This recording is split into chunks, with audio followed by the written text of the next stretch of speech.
Honda dealer. By Massachusetts Tourism for great deals and endless ideas for your next Mass.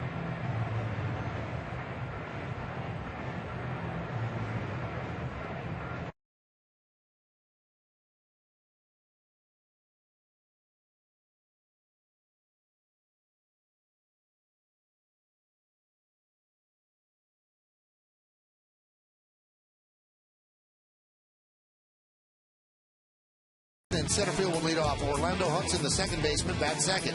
Joe Mauer will catch. He'll bat third. Cleaning up and playing first base, Justin Morneau. Michael Kadire in right. Jason Kubel, the DH. In left field, batting seventh, Delman Young. Alexi Casilla, the shortstop, will bat eighth. And batting ninth and playing third base, Nick Punto.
Justin Morneau.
From Morneau, a lot of times outfielders will be fooled by that.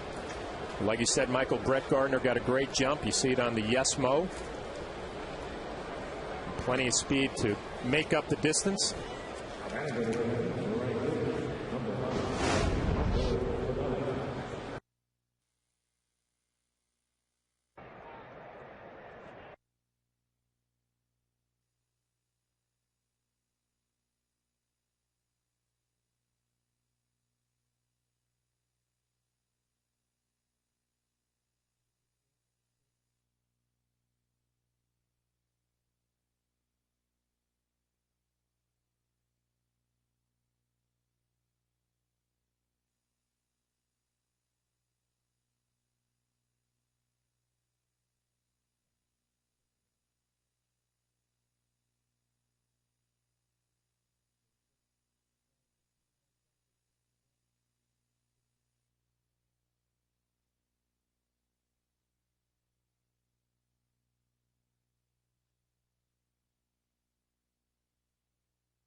Is brought to you by Mercedes.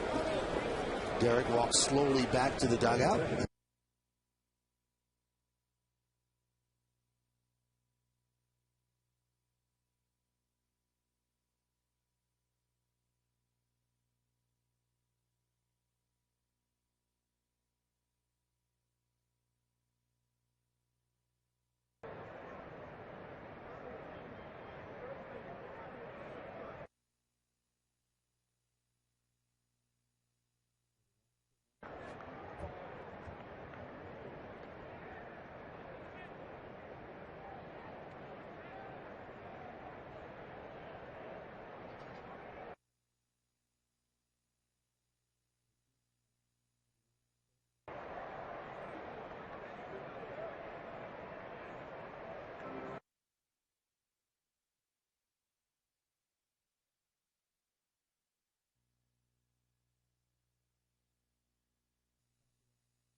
A lot of pitchers, it's a big pitch. First pitch strikes are key. It puts a little doubt in the hitter's mind on what's coming.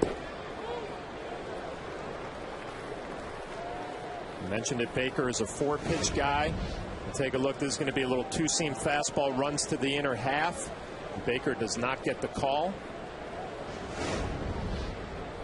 And the 1-2. High fly ball, right field.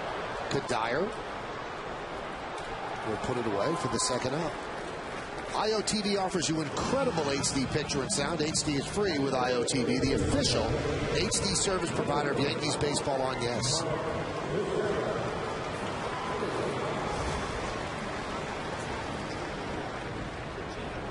Here's Mark Teixeira.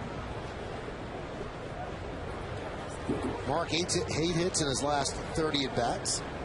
Still on the interstate. He got off it for a while. He's at 198. And that moves him off the plate.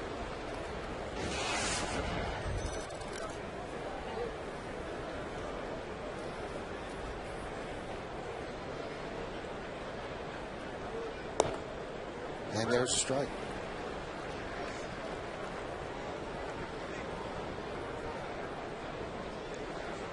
Teixeira fans.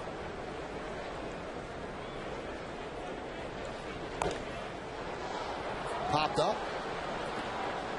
Punto, a long run. Just missed making a nice play. Knew exactly where the wall was.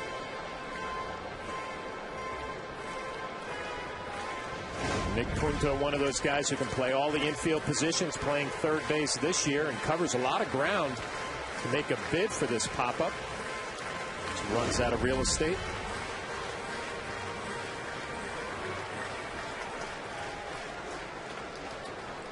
Just underway at the stadium, Yankees and the Twins.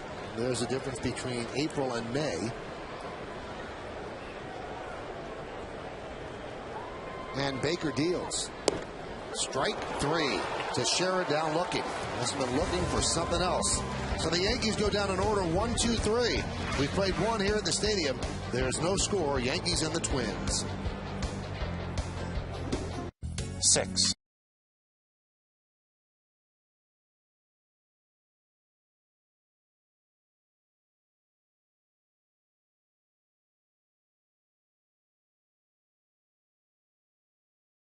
Of returning to the postseason.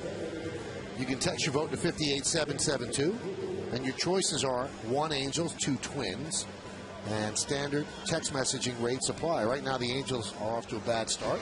The Twins are not, leading in the Central.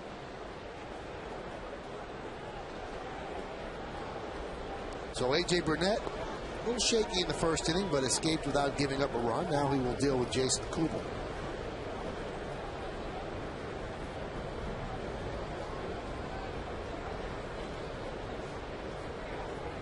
Jim Tomei is on the bench for the Twins, and he's not just a pinch hitter. He does DH, but they don't like to DH him 3 days in a row because at his age, John, they just don't want to risk injury. Well, you got a guy, Kubel, who had a big year last year, a good swing at that fastball. Hit 300 with 28 home runs, 103 RBIs. As you see Jim looking on. Well, Michael, you mentioned the Twins 22-12, first place in the Central. They lose their closer in spring training. Everybody has doubts, can they do it again? And here they are. I had a good conversation with Jim Thome today before the game and asked him how his time with the Twins is going. He could not say enough to see the best records this year. Couldn't say enough about the Twins organization, manager Ron Gardenhire. And John, the interesting thing about the Twins, it's almost a different vibe because they opened a new ballpark, new revenue streams, and they have a payroll over $100 million now. In fact, the Twins payroll is higher than the Dodgers payroll. So they can spend money on players, and they have a really smart, astute baseball organization. So they should do well with the extra cash. Hit sharply and past Teixeira and into right field. Boy, was that a blistering hard shot that Teixeira could not come up with. And Kubel with a single. Well, I mentioned Kubel's numbers from last year. Kind of had a breakout year, and he's gotten off to a slow start this year. But he hits this ball right on the screws, right at Mark Teixeira. Tries to do the Olay with the glove, cannot come up with it. As you see it on the Yes-Mo. Now, John, I love Yes-Mo. It's an unbelievable thing that we have. But that doesn't do justice to how hard that ball was and how difficult that play was. There's Delman Young. Pitch outside.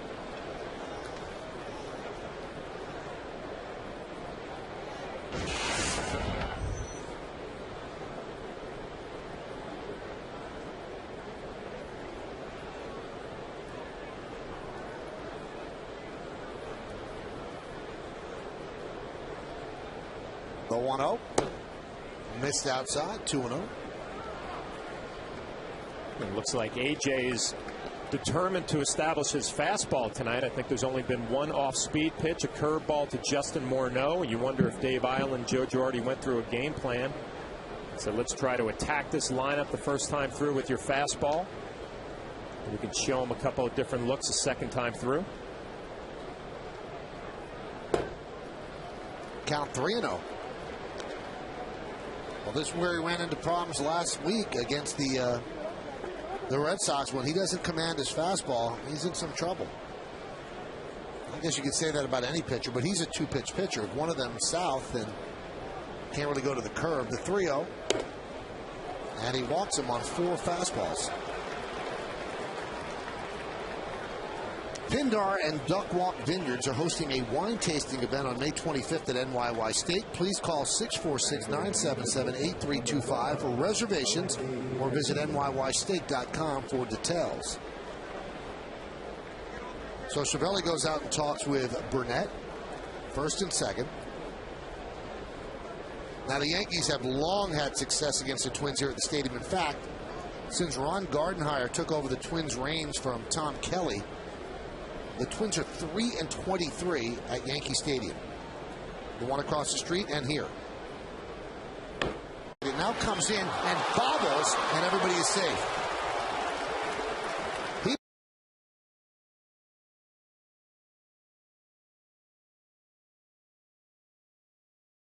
On the play. Yeah, this play was strange right from the beginning. You see a little pop-up bunt. Alex retreats to third base and then realizes AJ is not going to make a play, and he tries to barehand it. And you can see he has a change-up grip, tries to adjust, but loses the handle. The play did not look good right from the beginning. You see Alex retreat back to third base, a little flat-footed. Can't come up with the grip. Bases loaded, nobody out. Well, that should be a sack and an E5. We'll see how they score it. And it is a sacrifice bunt. So Casilla does not get charged with an at-bat, and he reaches on the E5. So now the bases are loaded, and Eiland goes out to talk with Burnett.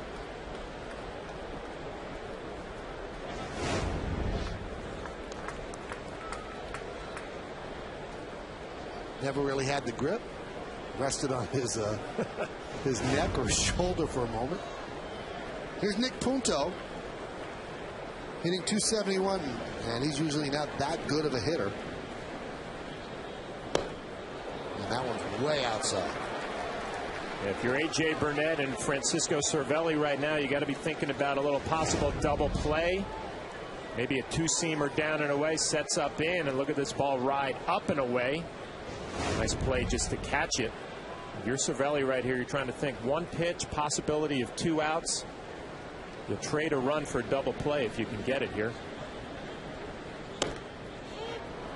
Now the count is 2-0.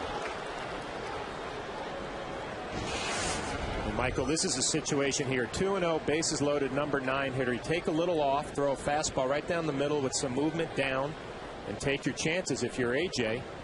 Instead of try to overpower Punto, see if you can get him to be a little more aggressive, a little two-seamer down and away.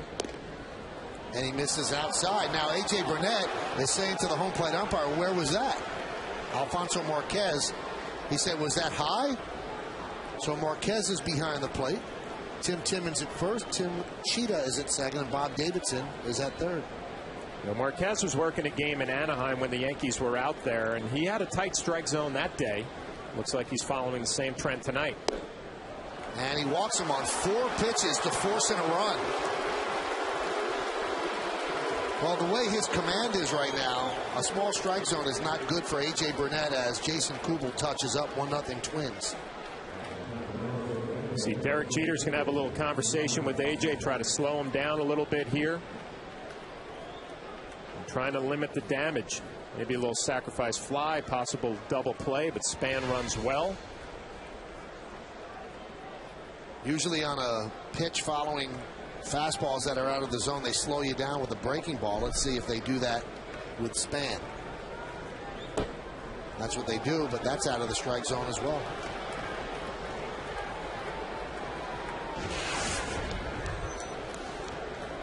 Frustrating for a catcher here if you're Cervelli, trying to get your pitcher back on track, calling some off-speed pitches. You're hoping one pitch is going to turn this ball game around for him. Snap throw to third, and that's a great play by Alex Rodriguez to save a run. On a short hop, that could have gone to left field. Well, great play by Alex Rodriguez, but also Cervelli behind the plate trying to pick up his pitcher here and get him out of some trouble. Again, yes, Mo. Like you said, Michael, a great play just to keep it in front. Situation there, a catcher trying to do a little bit too much for his pitcher, trying to help him out. And strike. And a somewhat derisive cheer from the crowd here at the stadium.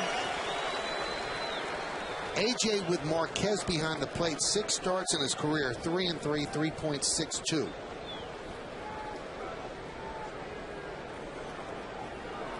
Bases loaded, nobody out. The 2-1.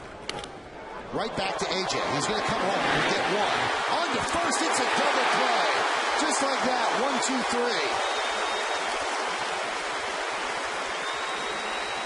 3. Well, there it is. If you're Cervelli, you're hoping one pitch. Maybe turn this ball game around for A.J. Burnett, and a huge double play. Ground ball right back to him. Nice job. A decent throw home. And Cervelli, a good quick turn. Nice strong throw to get the speedy Span running down the line. It looked like a two-seamer that was actually up. Nice athletic play by Cervelli behind the plate, and a huge double play. Still not out of it, but close. Second and third now, 2 outs. Here's Orlando Hudson. Single through the left side in the first inning. 1-0.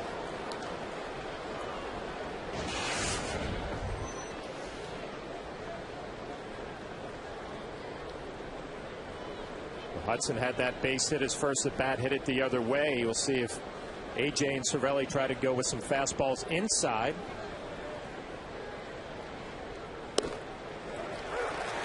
Right there. Right down the middle.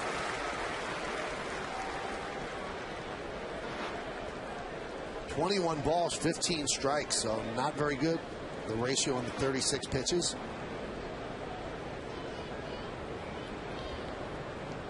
Well, those numbers are not pretty, but A.J. looking to get greedy here. If he can get out of this inning, it would be a huge lift. And the count 1-2. Good curveball, only the third one we have seen tonight, and this is a good one down middle. A lot of options now. If you're A.J. Burnett, you could go with a curveball in the dirt, trusting Cervelli to block it. Go with a fastball inside, which Hudson has not seen yet tonight.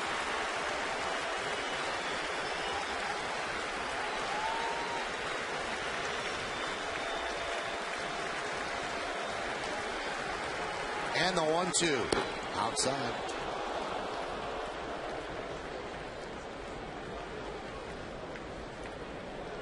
That clicker's getting a workout from pitching coach Dave Island. 38 clicks so far. We're just in the second inning.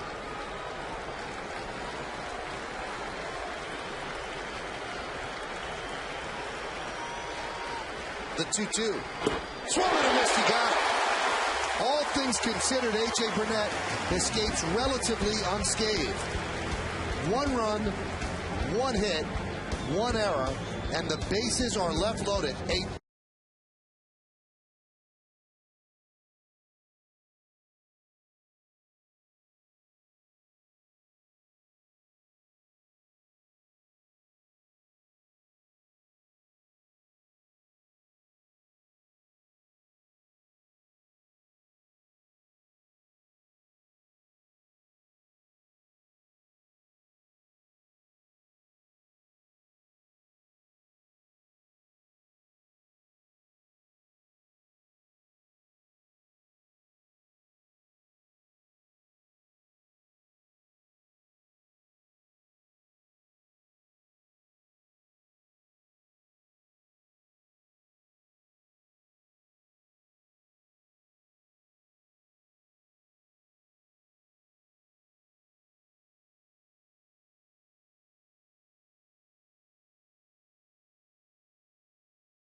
.500th career home run off Stu Miller in a 6-5 win over the Orioles.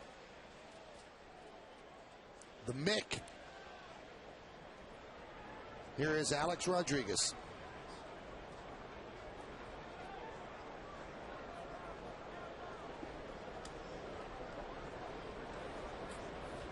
Pitch is high.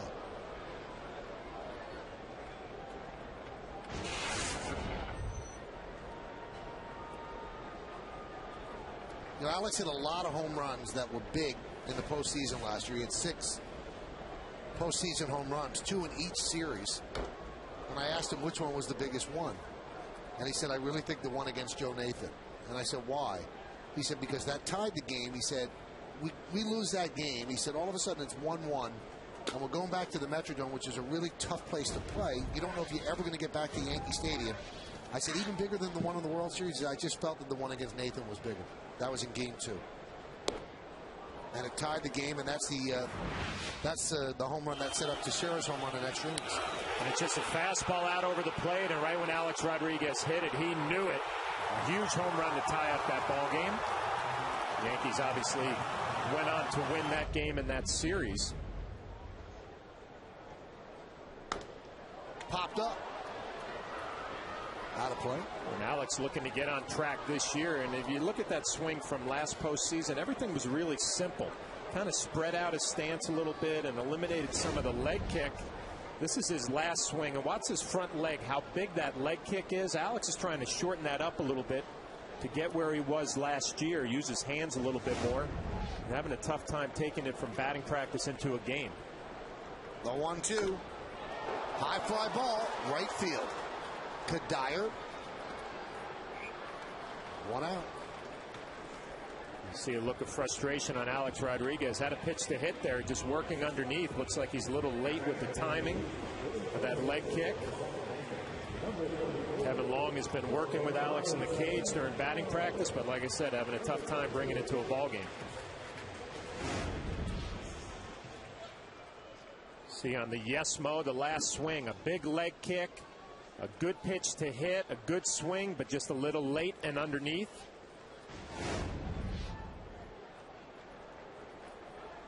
Here's Cano, and there's a strike.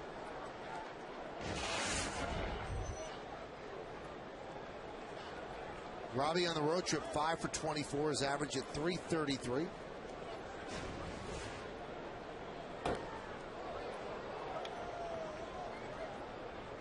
Again, Baker ahead in the count. Been a common theme here in the first couple of innings. It's a small helmet.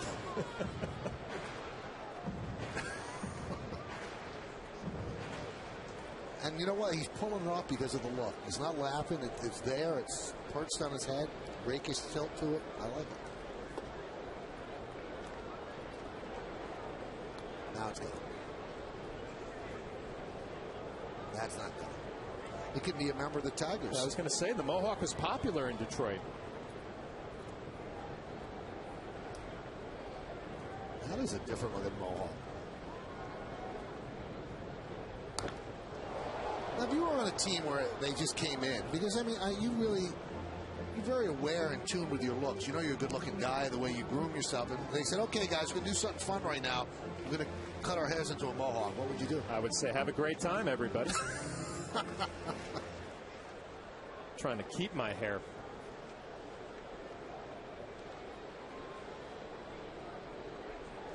The 1-2. Right in on the hands and fouled away. I think Phil Cope, the former Yankee, was the ringleader of that. They got a lot of people to do it. They're playing good baseball there in Detroit, too. He's had a good series against the Yankees.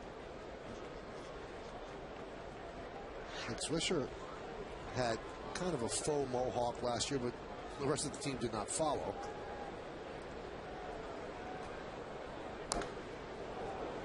One guy did not go with that was Miguel Cabrera. Leading the league in hitting. He's not going to cut his hair. Not going to change a thing. I'm trying to picture you with a Mohawk. I don't think it would be pretty. It'd be the biggest Mohawk in the major leagues. It would be a big Mohawk. And if I actually got it all cut off, then I'd have a 6 head instead of his 4 head. Cano swings and misses. And he goes down on strikes. 2 away. Baker showing a good fastball early in this ball game, right by Robinson Cano. Little tail away on the outside corner. Talking to Bert Blyleven, who is the Twins announcer. Talking about Baker, he said, you know what, early in the ball game, he'll have some good velocity and get away with some fastballs up. The middle to later on, he's got to work down with that sinker.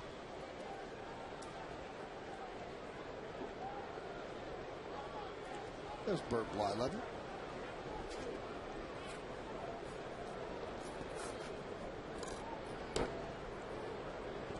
Swisher missed yesterday's game with a left bicep problem. Now you see he's shaking his arm. That's not a great sign. He said it's been bothering him the most when he throws, but that shaking of the arm is not a good sign at all. There's a strike.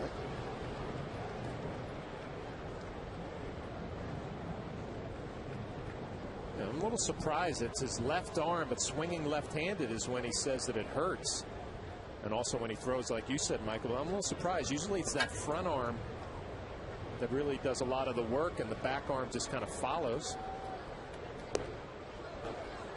And he dropped the bat that time. That's not a good sign. I'd be surprised if they don't take him out of the game, because he swung and he just dropped the bat as if he just couldn't hold on.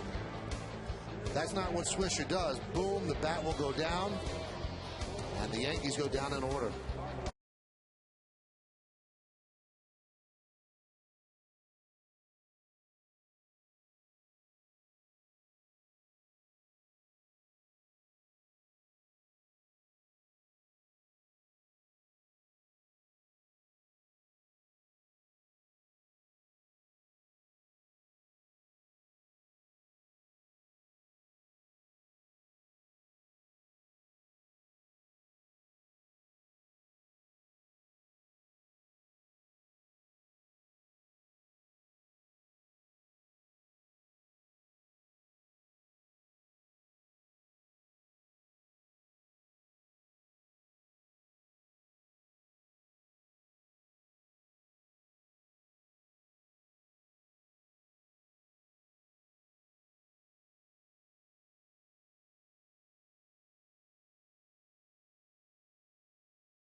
see Nick Swisher still shaking that left arm. Let's take a look at that swing, John.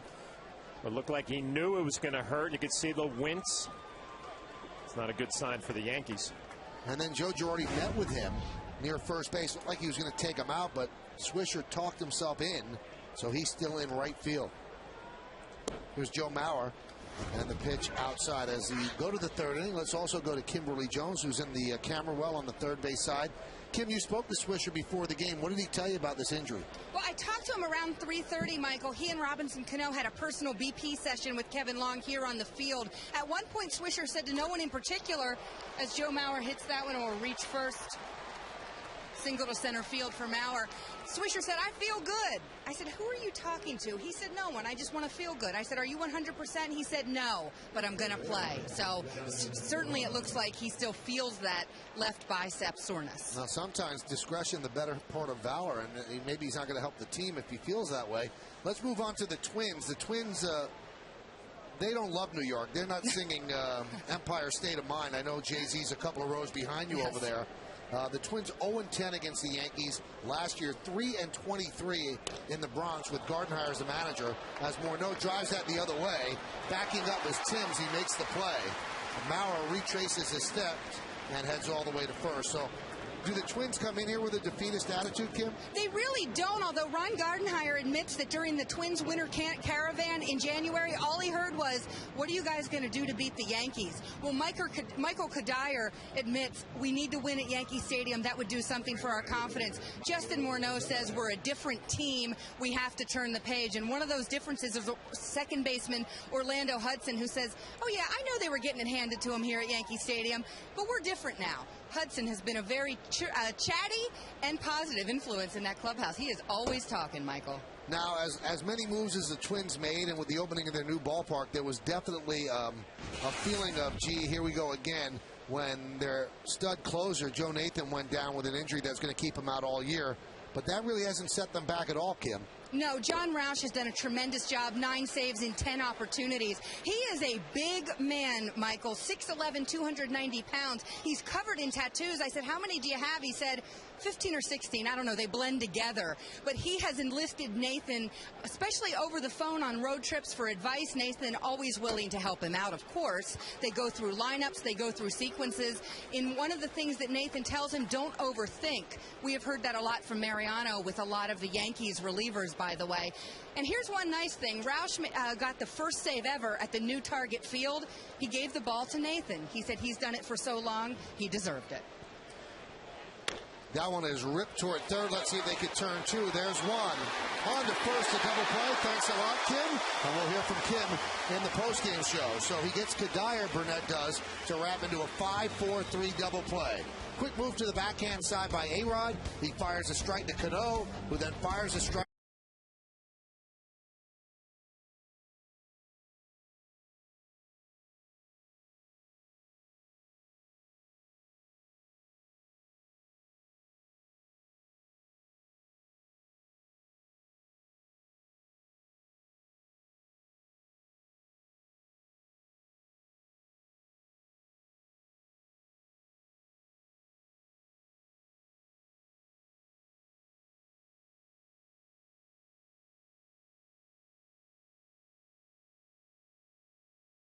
George Steinbrenner's owner's box on the third base side of Yankee Stadium. 85 years old. And he said when he was 80, John, he was going to start counting backwards. So he's 75, really. There's Yo. He loves coming to the games. He really does. He's in the clubhouse early, talks to everybody, and then he goes upstairs to watch. Here's Marcus Timms. Now, you might say, why is Timms in there against the righty? Well, he has 4 home runs against Scott Baker. On the Dodge scoreboard, the Twins are leading 1-0. And that's more home runs than Timms has hit against any single pitcher. With the Yankees struggling to score some runs, Joe Girardi going with the matchup, the good numbers. 308 with 4 home runs off of Baker. So 8 hits, and half of them are home runs against Baker. Count 0-2. It's a hanging slider. Marcus had a good swing. You could see the reaction. He had one to pound there, and he just missed it.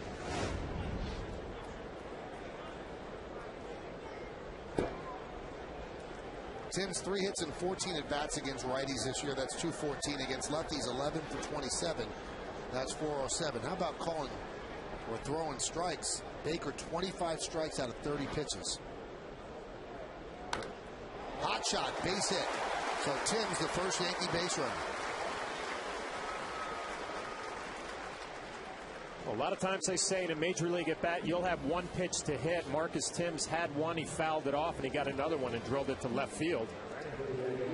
There's our executive producer, John Filippelli, and his family.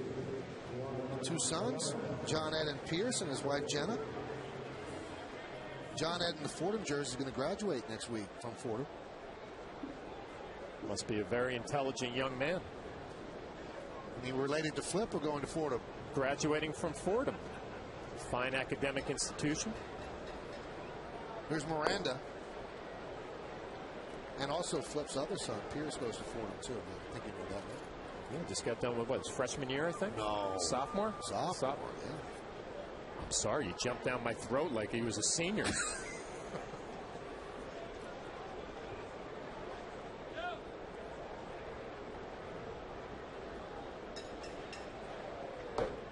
Foul back by Miranda. Miranda's going to get some at-bats, especially against righties and designated hitters at-bats. So he's 0 for 3, but Joe Girardi was actually impressed with his at-bats yesterday off of Justin Verlander, who had an outstanding game. Joe actually said, you know, whenever we've seen this kid, whether it's spring training or September last year, he always hits. We're going to give him a chance to do that here at the big league level.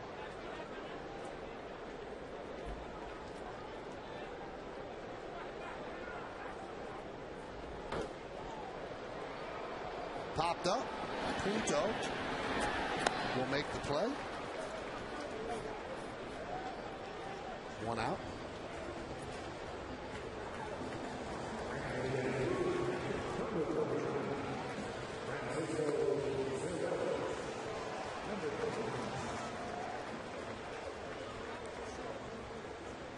Here's Cervelli. Cervelli had a good road trip, 7 for 14. Yankee catchers have done the job, offensively and defensively. Now, Posada is not playing today. It would have been 3 days in a row, so he'll catch Pettit tomorrow afternoon. And they're just trying to keep Jorge's legs fresh. He had a calf problem, which kept him out for a bit. And now just a spectator today. I was a little surprised coming to the ballpark today. I thought maybe Jorge would be the designated hitter. Cervelli would catch. We talked about the Yankees going through a little time right now, having trouble scoring runs. Posada swung the bat well yesterday.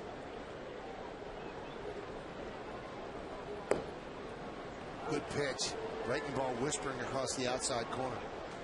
Jorge 2 for 4 yesterday with a double. Take a look at this slider down and away. Perfect location. Cervelli couldn't do a whole lot with that. Baker has a lot of weapons. A little two-seamer, a little cutter, slider, curveball. Haven't seen the change yet. He has that.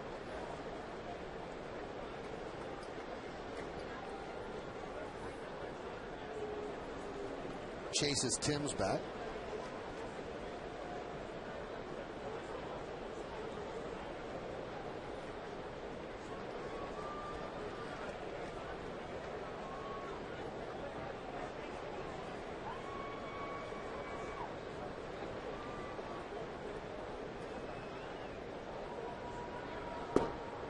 Missed outside.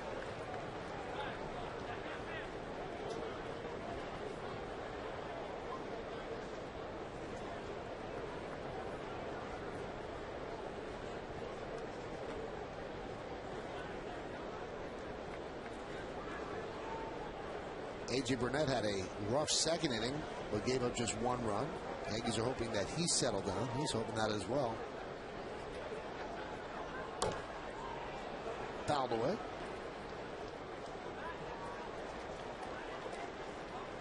Today in New York definitely had a summer feel. I know you were standing down in the field. It was pretty hot down there. And you walk around the city today, certainly felt like it was July. Yep. A lot of the players and coaches were talking about, especially coming from Detroit. You were there. It was cool in Detroit, right? Mm-hmm. Very cool.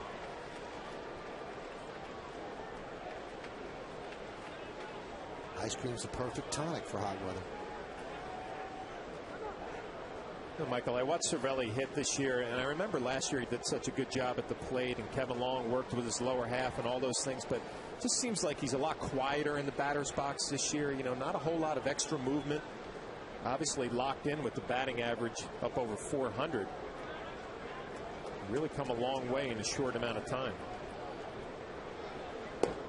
Strike three, Cervelli down looking. That's the 5th strikeout for Baker. Tomorrow on Yes, Yankees play game 2 against the Twins here in the Bronx. Coverage will start at noon with batting practice today presented by Audi, and then the Tri-State Ford pregame. And then John Flaherty and I will bring you the call. Twins and the Yankees tomorrow starting at noon only on Yes. Good pitching matchup too. Francisco Liriano against Andy Pettit. Liriano has come all the way back from Tommy John surgery, and you talk to people around the Twins to say he's the ace of the staff. Yeah, I watched some video on him. His slider is outstanding, velocity in the mid-90s, power changeup. I guess the Yankees hoping that Andy Pettit will not have any elbow problems tomorrow. Jeter takes a pitch low, 1-0. Joe Girardi needs his offense to pick up. Andy Pettit would like some runs, but his offense has struggled of late. Last 5 games, they were 1-4. They scored just 15 runs.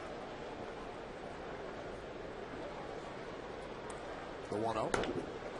Right back to Baker. And Jeter's struggles continue. He is now 3 for his last 31, so the leadoff single wasted. Yankees lead 1 runner on. We play 3, 1-0 Twins.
And is he as good as Joe Mauer? Probably not. Probably not. Yeah, I was going to say it's tough. Gold Glover, batting champion. Well, this is not a good sign. Nick Swisher leaves the game. Randy Wynn takes over in right. The Yankees have been dinged up injury-wise, and Swisher missed yesterday's game with the biceps injury and looked in pain when he swung and missed in his only at-bat.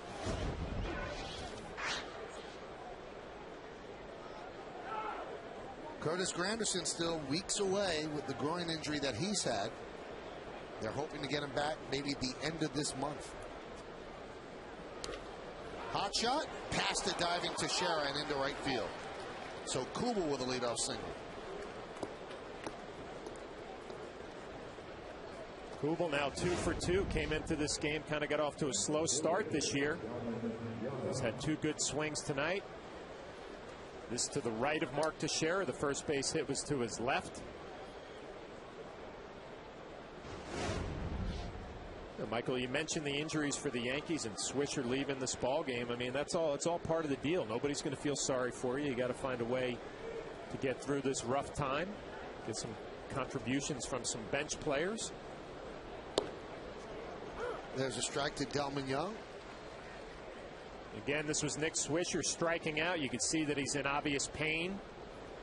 You could tell right from the first swing of that at bat that bicep was giving him some trouble. He went out and played some defense, but eventually came out of this ball game.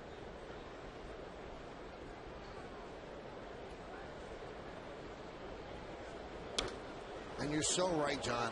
No one will feel sorry for any team that loses players. And they look at the Yankees, and the Yankees are always loaded with great stars. If the Yankees lose players, I don't think anybody wants to see anybody get hurt, but they're not going to hold a vigil for the Yanks. And you know what? The players on the team don't feel sorry for themselves either. Like I said, the bench guys know that they have to pick it up a little bit. And I think back to opening day 2003 when Derek Jeter separated his shoulder in Toronto. I remember the reaction of the team that day was basically, didn't miss a beat. Obviously, you're missing your captain, you're missing your starting shortstop, but everybody else found a way to pick it up. Got off to a good start, and eventually Derek came back. But when you have an infield like the Yankees have here, Alex Rodriguez, Derek Jeter, Robinson Cano, Mark Teixeira, Jorge Posada behind the plate, Cervelli catching tonight. I mean, you have plenty of offense, plenty of stars to get it done. But it is a little different, John, when the order is shorter. Because Yankees have always taken pride in a circular lineup. All of a sudden, there's dead spots there for a pitcher to aim for. You're right, but the problem is it's not the guys at the end of the lineup. I mean, they're going to be your situational hitters, Randy Wynn, Marcus Timms, Miranda. It's the guys in the middle that have to get it done. Mark Teixeira, Alex Rodriguez. This is their time where they got to pick it up a little bit. Fouled off. When you're a middle of the lineup guy like Alex Rodriguez and Mark Teixeira, you hope that when you're going cold, everybody else will pick you up. Well, that was the case early on. Now the rest of the lineup has gone cold, and you're going to feel some responsibility to get the job done.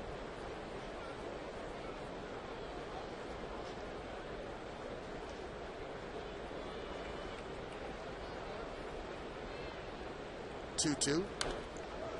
Fouled away.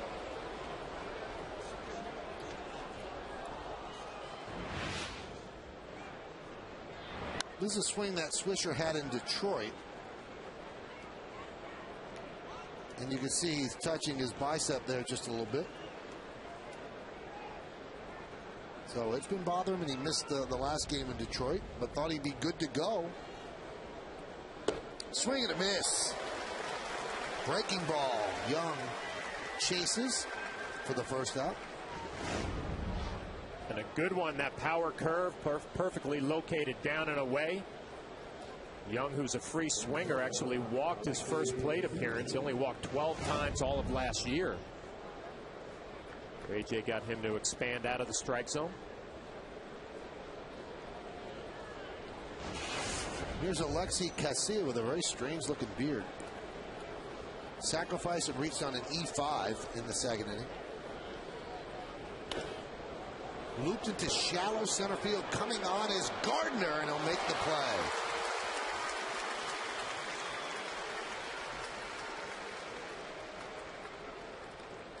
Such a luxury if you're Brett Gardner. You know you don't have to get great jumps because you have outstanding speed. You can outrun some of your mistakes. That's an easy play for a speedy center fielder.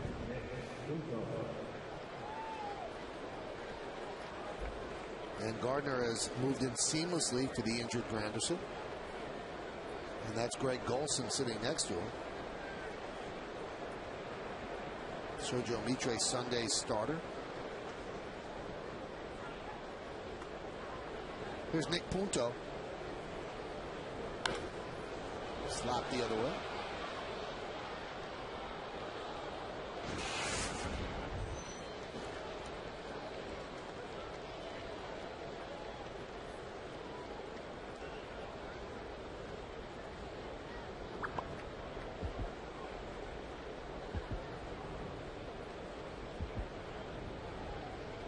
The 0-1. 1-1.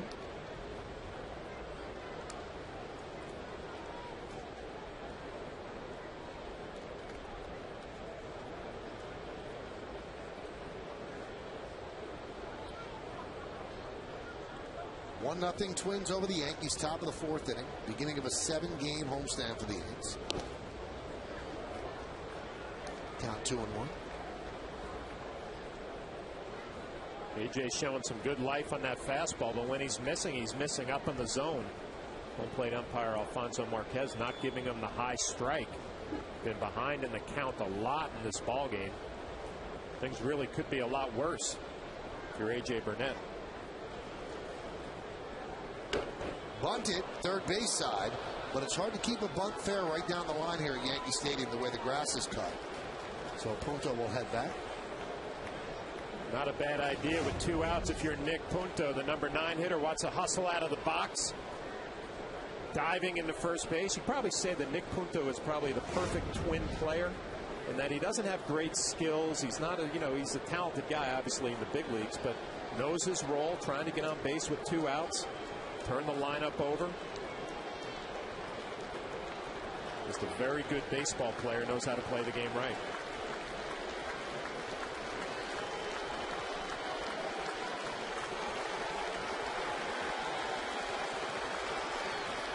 Swing and a miss. Got him on a breaking ball. So the leadoff single wasted. No runs a hit and 1 man left. We go to the bottom of the fourth. Yankees trail 1-0.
Second overall. The answer is Mark Pryor. Not too bad if he didn't get hurt. He's out of baseball now, isn't he? I think he is. Isn't it funny, too, because coming out, they said he had perfect mechanics, everything you would look for if you were a scout evaluating a pitcher. Couldn't stay away from the arm injuries. Pitch to Brett Gardner is a strike. Gardner, Teixeira, and Alex Rodriguez.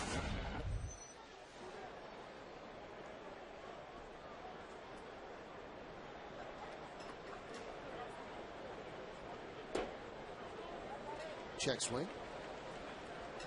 Speaking about scouting, Michael, you can see this ratio again, outstanding. 34 strikes, 9 balls. But the Minnesota Twins have a great reputation for their scouting and development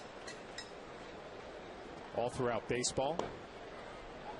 The reason they've been so consistent the last couple of years, obviously you get a talent like Joe Mauer, develops into an all-star batting champion. A lot of homegrown Twins on this roster.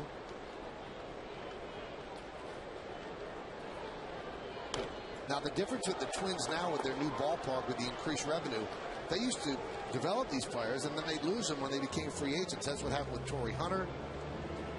And obviously, they're able to keep Joe Mauer. They signed Justin Morneau. So a lot of people are staying with the Twins rather than moving on after 6 years.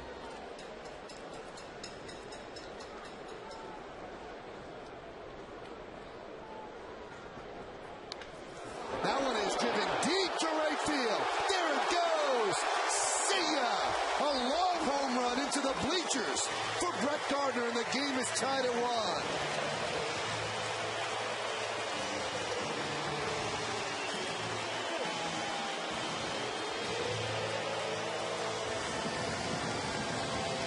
Brett Gardner has done it all at the beginning of this season. A high batting average, stealing bases, playing good defense. And this is a no doubt about it home run. Looks like a little two-seamer middle of the plate. And look at Brett Gardner break it down early. He knew it was a home run, his second of the year. It's your Coors Light cold blast. And that one is ripped and foul. Second home run for Gardner. Take a look at the distance and look at Kadire in right field. Kind of gives a courtesy turn, but this is a long home run for Brett Gardner. Gets his legs into it and drives that home run, second of the year. Brett Gardner keeps playing like this, John. You know, his manager is the American League manager in the All-Star game. I know it's early, but if he puts these numbers up, could be a special half year for him. 1-1. 2-1. Remember, we were in spring training and we were talking about Brett Gardner. You know, would he be able to play every day? Would he play against lefties? Well, there's no doubt about it now with Granderson on the disabled list. He's been hitting lefties well. He's entrenched in center field. Now hitting in the number 2 spot in the lineup. And that's a base hit, a broken bat base hit off the bat of Mark Teixeira. So the Yankee bats coming alive here in the 4th inning. Let's look at the upcoming schedule brought to you by Acela Express. Enjoy the journey. 2 more games against the Twins, Saturday and Sunday afternoon. And then the Red Sox come in for 2 night games. Then Tampa Bay comes in for 2 night games. And the Yankees cross the RFK Bridge. And they play 3 games at Citi Field against the Mets. This homestand, the Yankees are playing opponents that have a combined .640 winning percentage. Here's Alex Rodriguez.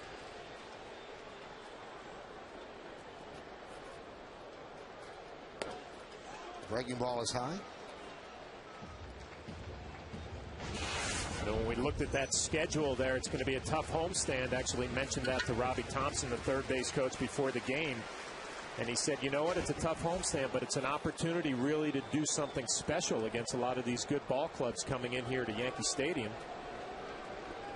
Trying to get back on track after a tough trip. Off-speed pitch.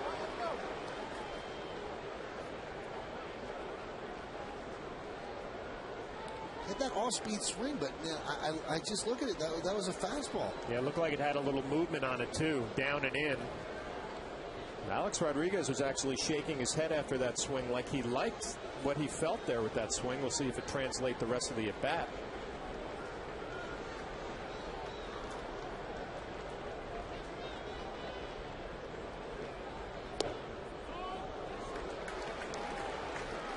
Good take there on a fastball inside. And this is the swing, the pitch before. He swings through it.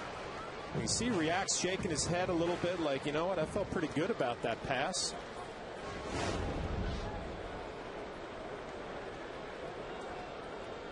Baker came at Alex Rodriguez at first at bat with a lot of fastballs, got him to fly out, working underneath a little bit. He's keeping that same approach with the fastballs inside. Now he's going to go away.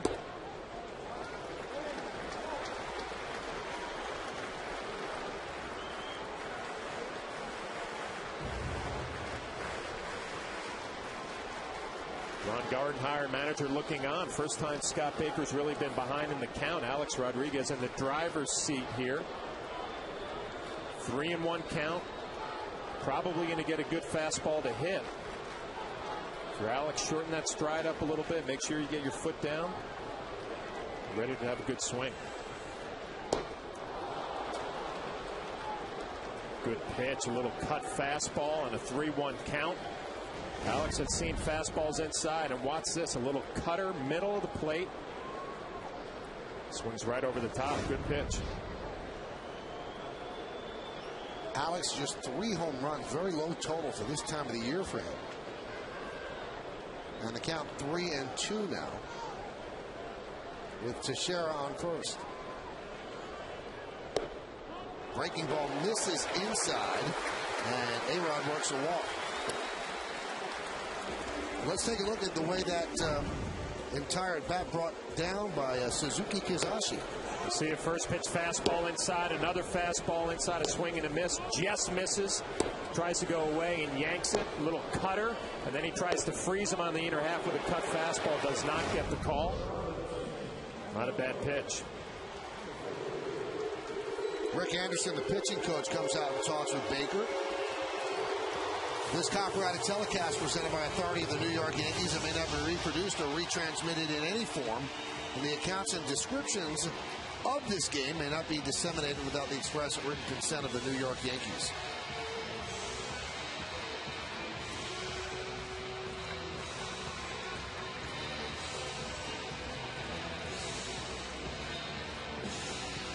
So Baker's first bit of a jam. He gives up the home run to Gardner, then a single to Teixeira. Walks A-Rod, and here is Robinson Cano. Teixeira's at second, A-Rod's at first.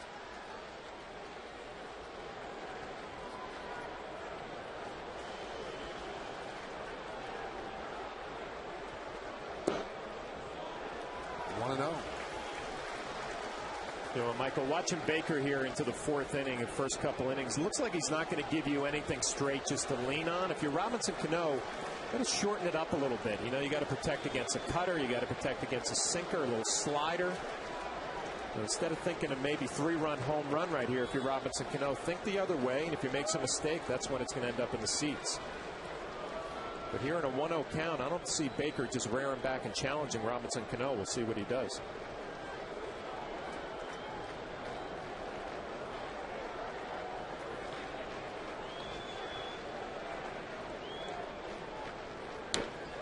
Driven down the right field line. Fair ball, it's trouble. It is a fair ball. Bounces into the seats. It's a ground rule double. Teixeira will score. A-Rod stops at third. An RBI double for Cano, and the Yankees take a 2-1 lead. A little smile for Robinson Cano. He knows that he did not hit this ball all that well. It jammed him a little bit, but he was able to keep it fair. Then it bounces into the seats. Sign of a good hitter when you can get a pitch in off the plate and keep your hands inside, keep it fair. Picks up a ground rule double, an RBI. A lot of reasons to smile. 23rd ribby for Cano. Still nobody out. Here's Randy Wynn, his first at bat, in the spot vacated by Nick Swisher.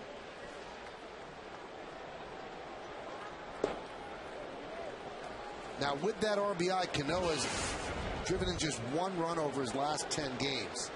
Now, there's no way he was going to be as hot as he was in April the entire season, so kind of an ebb and flow of the season. But picks up a ribby there.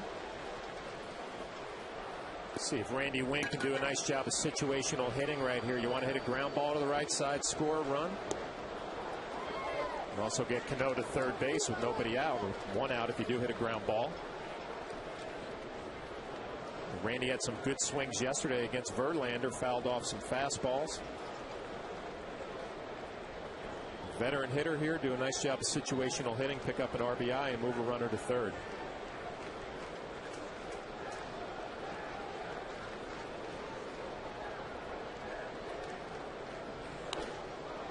Served the other way.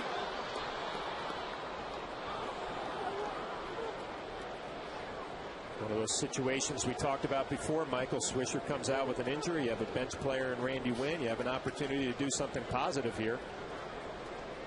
Take advantage of it.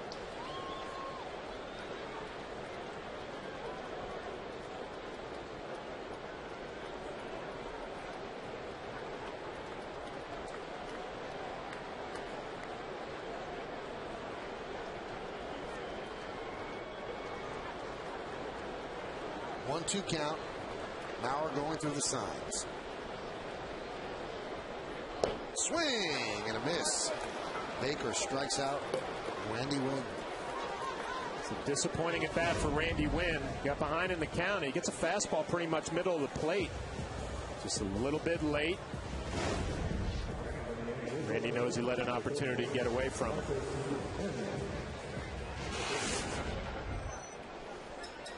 Here's Marcus Timms, who had a single his first time up. I told you earlier he has 4 home runs in his career against Scott Baker. And that's why he has the rare start against the righty.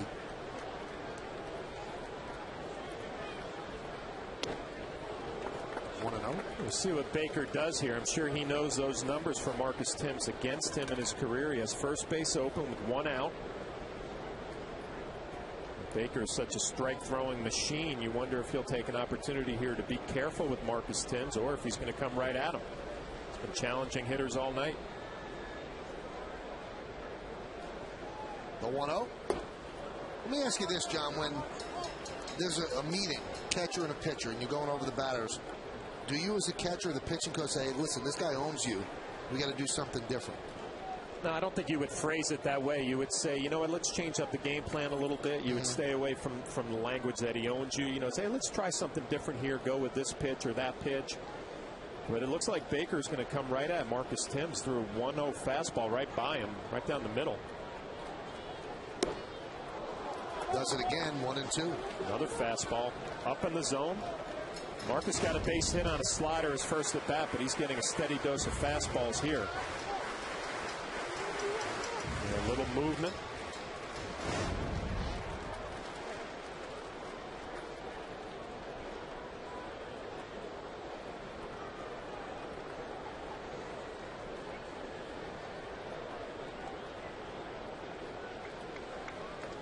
Baker sets 1-2.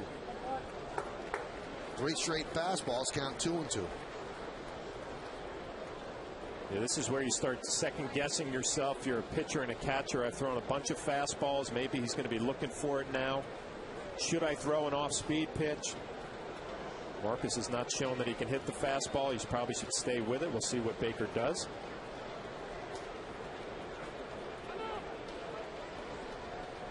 You can see Maurer's going to go out and have a little conversation. Your mind starts playing tricks on you, Michael, because you're throwing 4 fastballs in a row, throwing it right by a hitter, but you start thinking, I have to do something different. A lot of times you don't have to. But if you go 5 in a row and he hits the 5th one, then you beat yourself up. Why didn't I go with an off-speed pitch? Why the game gets frustrating sometimes and fascinating at the same time. So many mind games going on. You can outthink yourself. If I'm Baker in this spot right here, I go with another fastball up in the zone. If he swings at it, great. If he doesn't, it's a full count. And then I would go with a breaking ball, because Marcus has not seen a breaking ball the whole at bat. See what he does. 2-2. One with a breaking ball. All right, so now what do you do, John? I go with another one. If you throw it 2-2, you should throw it 3-2. An old philosophy in baseball. If you have enough confidence 2-2, you might as well throw it 3-2. And like we talked about earlier, first base open. If you walk him, it's not the worst thing in the world if you're Baker.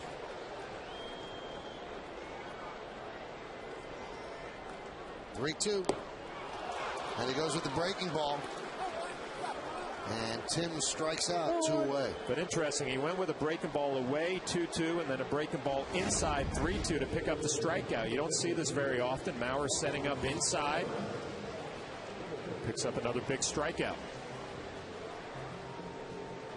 That's rare, John, because, you know, breaking ball, you're expecting the guy to just bail just a little bit, then it's almost in his wheelhouse. It's a gutsy pitch, because if you make a mistake, it's a hanging breaking ball, could end up in the seats. But if you execute like he did, you're going to be rewarded with a strikeout. Here's Juan Miranda. Yankees are leading 2-1, looking for more. And there's a strike. And now he's got a feel for the breaking ball.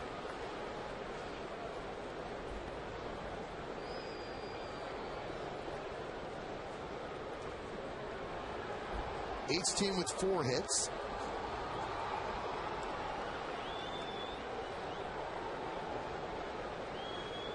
And the 0-1. 0-2. Good swing there from Miranda. A good fastball to lean on, just fouled it off. Going to pick up his first base hit of the year. It'd be a big one, a 2-out, couple RBIs out there for him.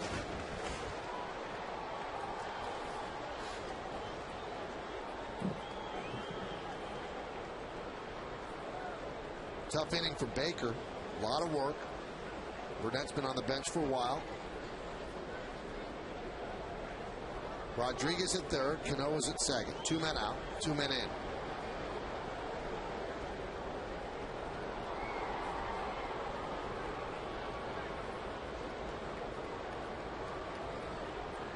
The 0-2.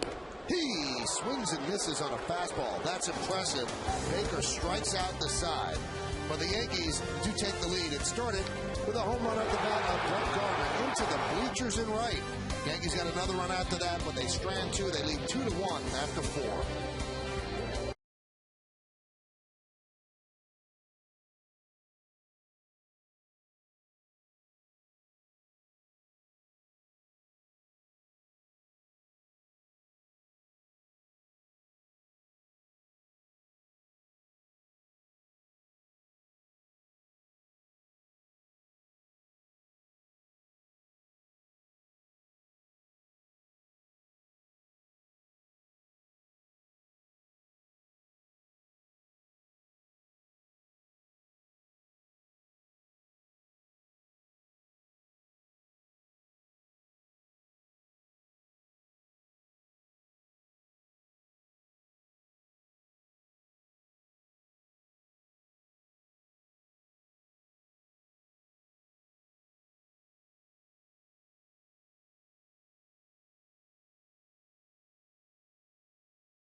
East and how it breaks down. The Rays off to a great start. Best record in baseball. Yankees 2 behind. The Blue Jays surprisingly good start. 5 back. The Red Sox 6.5 back. And the Orioles 13.5 off the pace and in last place in the East. We've already had our first managerial casualty. Trey Hillman of the Royals was relieved of his duties and replaced by Ned Yost for the remainder of the year. Here's Denard Span. Shows bunt, takes low. 1-0. Yankees lead 2-1, top of the 5th inning. You know what's strange about the Hillman firing, John? 2 days before they gave him a vote of confidence, which is the dreaded vote of confidence. Why do that if you're going to fire the guy?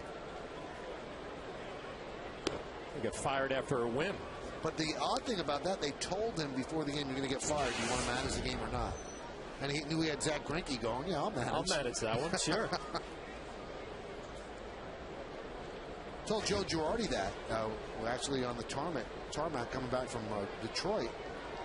And he was shocked because he said, you know what? Trey Hillman's a really good baseball guy. He said, that's kind of surprising.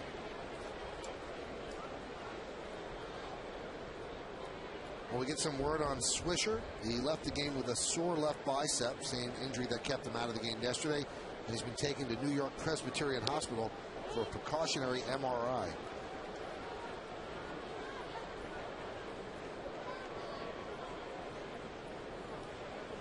Count 3-1 on Span, leadoff batter in this inning, and for the Twins at the top of their order. He's 0 for 2 so far tonight, the 3-1. There's a strike, count 3-2. It's the first high strike A.J. Burnett has gotten in this ball game. Alfonso Marquez is given low, but he has not given anything up in the zone, and A.J. has been high with his fastball tonight. Not a good matchup. And the 3-2. Strike 3. Span down looking. Well, we told you about the Rays at the top of the American League East. Let's get a Rays update from our very own Bob Lorenz in the Yes Studios. Bob?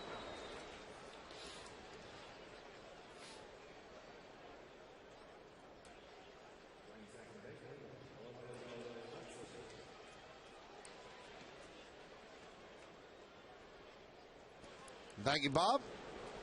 Yankees are leading 2-1 here in the top of the 5th. Here's Orlando Hudson. Rounds that one and knocked down by Teixeira, and he'll touch the bag for the second out.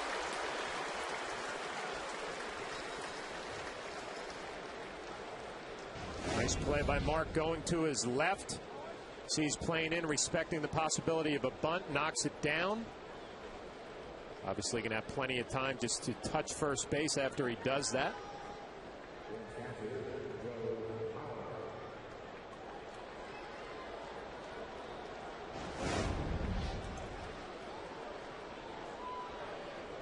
Here's Joe Mauer. Mauer's walked and singled.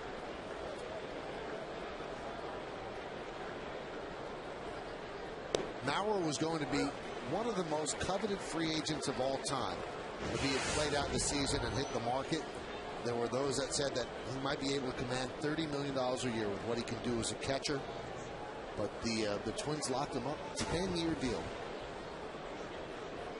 So he will not hit the market.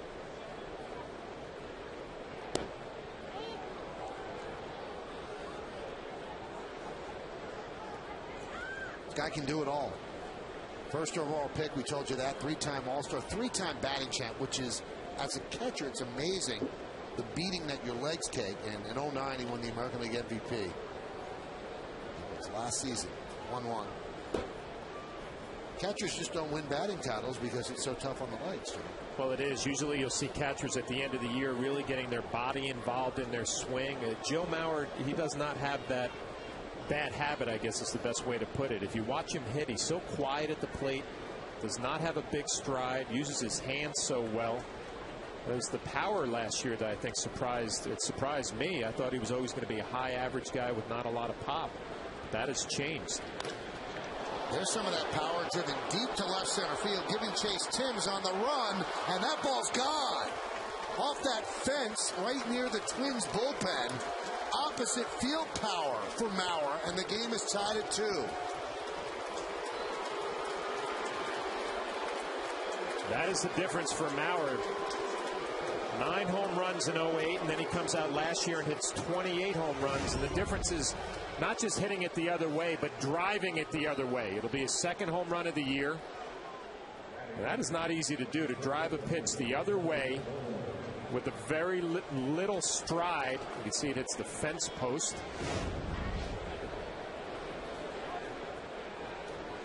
That's some shot. Here's Morneau. When you watch a swing, Michael, it's like he's just going to go the other way. Nice and easy, short stride, gets great extension. Good backspin. That'll give you some extra carry. Tie ball game. Well, Mauer is just one of those guys that is a great athlete, and he could have played football in any college, and this is the IOTD HD Super Shot.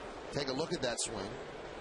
What I like about it is the stride is so short, but look at that extension. Bat right back to the pitcher.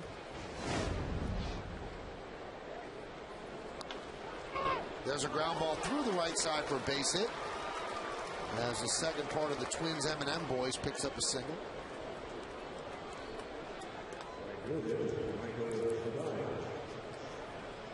Now, last May, those two seemed like the Yankees could never get him out, although the Yankees won those games in walk-off fashion. It seemed like every single big moment they were up, and Yankees couldn't deal with it. 5 for 16 was Mauer, 2 of the 5 home runs. And look at Justin Morneau, 9 of 16 and 3 of the 9 home runs. But the Yankees won the games, and that's the bottom line.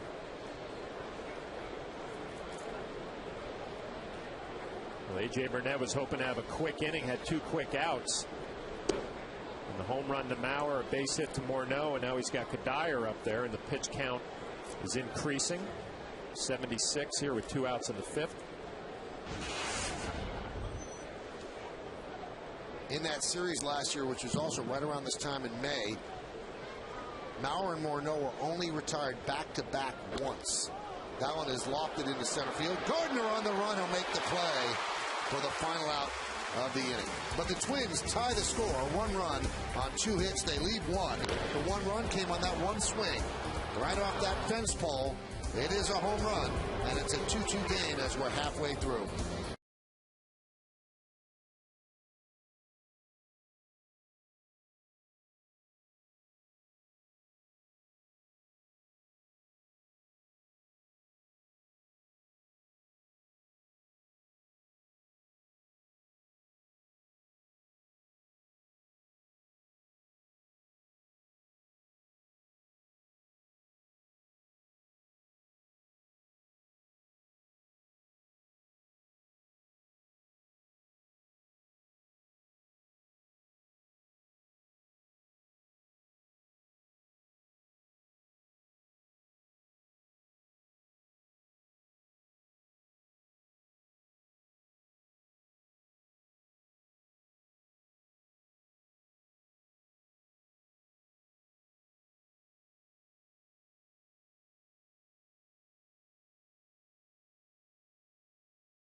Toyota text ball. Once again, the question, which of the Yankees' 2009 American League playoff opponents has the better chance of returning to the postseason? You've been voting at 58772. Here's how you voted.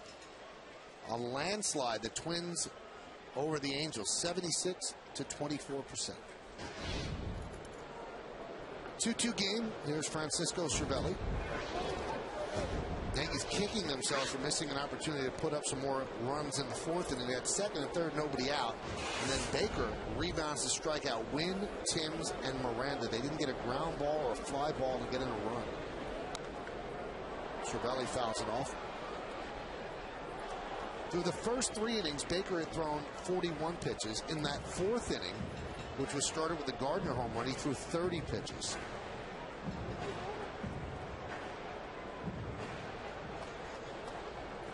Now, with some teams, it's good. Well, you knock out the starter who's doing well. You deal with the bullpen. Line drive right there to Casilla, one away. But with the Twins, not so much. You're not really rooting for that. Since May 2nd, in those 9 games, the Twins bullpen is pitching to a 1.74 ERA. So they've got some good arms. They've got 5 righties and 2 lefties. We talked about it earlier. The Twins will throw strikes. They do not walk a lot of batters. They force contact. They have the best fielding percentage in the league. Here's Derek Jeter. Derek 0 for 2 tonight.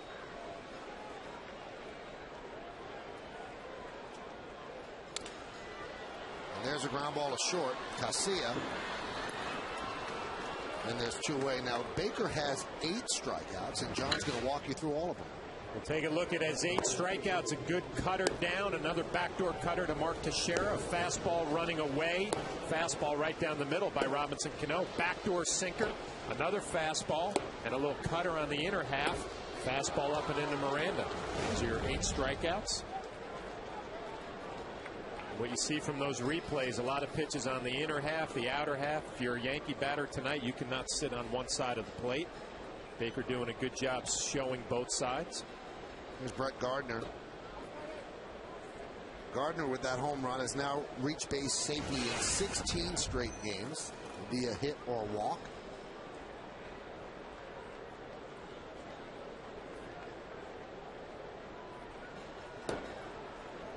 And a strike. Watching Brett Gardner around the batting cage today, you could tell his confidence level is at an all-time high. Knows he's going to be playing every day. You don't even have to look at the lineup card. Kevin Long has gotten him off to a good start. It'll be a good feeling for a young player. That one is looped into left field. It's going to dunk in for a base hit. Delman Young gets it in, so Gardner is 2 for 3. Sunday afternoon, hang out with your favorite Bombers on an all-new Yankees on Deck presented by Topps Attacks. Brett Gardner and Francisco Cervelli show a different kind of speed when they go remote control car racing. Plus, Jabba gives you some exclusive pitching tips. The Emmy-winning Yankees on Deck is all new Sunday at noon, only on Yes. With that single, 2 hits for Gardner, it's his 13th multi-hit game of the year. And this is just the Yankees' 35th game of the year. Here's Mark Teixeira. Driven down the right field line. It is a base hit. It'll go into the corner. Playing it out there is Kadire. They're going to wave home Gardner. Here's the throw. Here's the play. He's in there. RBI double for Teixeira. Yankees lead 3-2.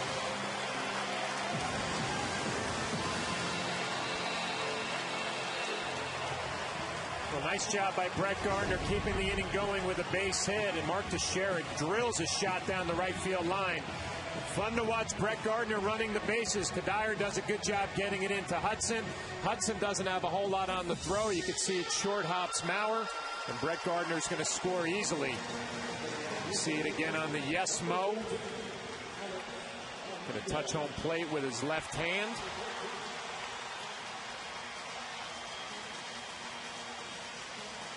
Couple of hops on the throw from Hudson. That was the difference. The speed of Brett Gardner. That was not a sloppy handling of that ball on the relay. Not a great throw by Hudson, but Kadire got it in quickly.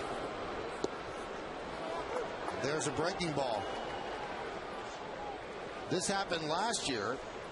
Gardner's trying to come home. Maurer sees him, and one of the great plays of the season, he tags him out just before, and Gardner even never touched home plate. Just a heads-up, great catcher's play.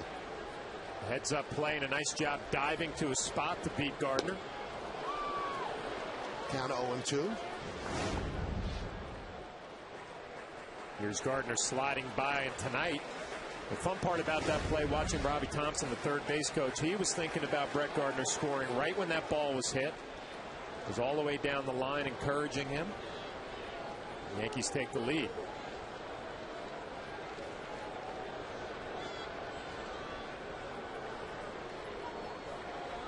The 0-2. Line drive. It is a base hit in front of Delman Young. Here comes Teixeira. Here's the throw. Here's the play. He's out. Good throw by Delman Young as Robbie Thompson gambled, sending home Teixeira, but the Twins made the play. So a base hit for Rodriguez, and the out is 7-2 at home. This one the Twins pulled off. Young with a good arm sends it home on just one hop.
And Mark Teixeira gunned down by Delman Young. There's Jason Kubel, and the pitch is high. A little bit of a curious gamble there by the Yankees. Teixeira coming home when you've got Cano on deck, who's one of the better hitters in the league, but they felt that that Young wasn't going to be able to make that throw. There's a strike. Well, Young has a reputation of being a good thrower from the outfield. You would actually say he's got a right fielder's arm playing left field tonight, and good accurate throw got Mark Teixeira. Rob Thompson, the third base coach, going to try to be aggressive with 2 outs. Didn't work out. Count 2-1.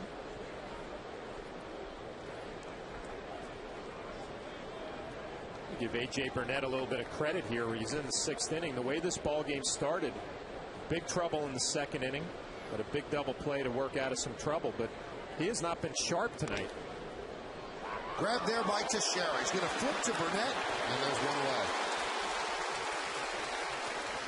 But A.J. has not been sharp tonight, has not located his fastball well, but here he is with 1 out in the 6th inning, getting a little help from Mark Teixeira.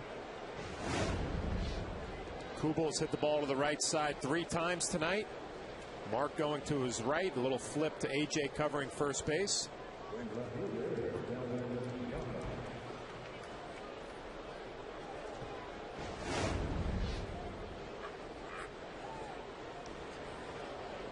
Delman Young swings and misses.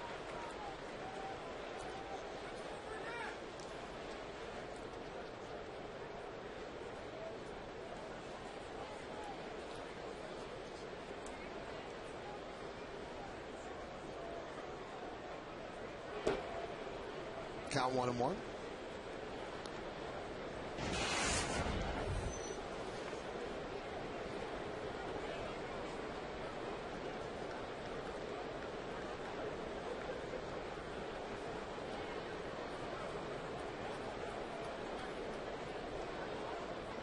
One.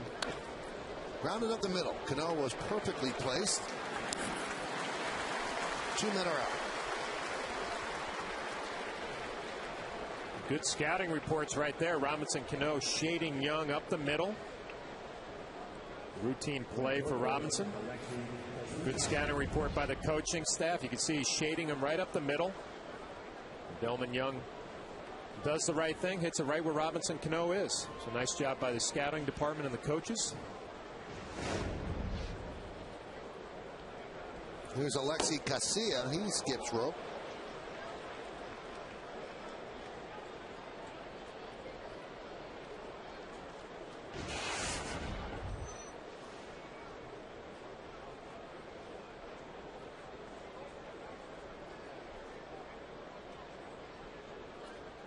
The 1-0. 2-0. You can see fastball command has not been great tonight for A.J. Burnett. Missed badly in off the plate first pitch, missed badly up and away second pitch. Still, he's finding a way to get it done in this ball game. Only 2 runs here with 2 outs in the 6th. Just missed. You could see when they were upset with Marquez. That was not that far outside. Usually you get that from umpires, but he's being consistent. But you know what, Michael? He missed so bad with the first and second pitch that you really can't complain when you don't get a borderline strike. And he walks Alexi Casilla on 4 pitches. Again, the high strike. Marquez has shown he's not going to call it. And it's definitely high, but we've seen a couple of close ones up in the zone, and A.J. has not gotten the benefit of the call. It's a disappointing 4-pitch walk to the number 8 hitter. And you get 2 quick outs. He has 4 4-pitch walks tonight. Casilla obviously is a threat to steal.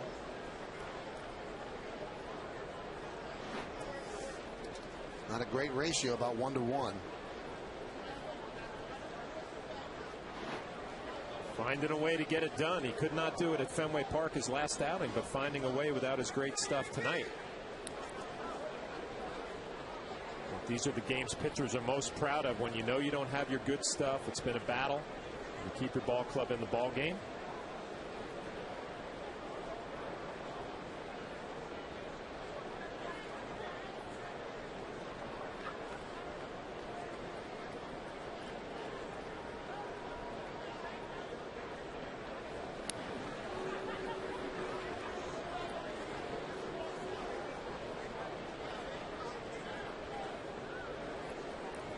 Have you ever seen a more perfectly manicured beard, John?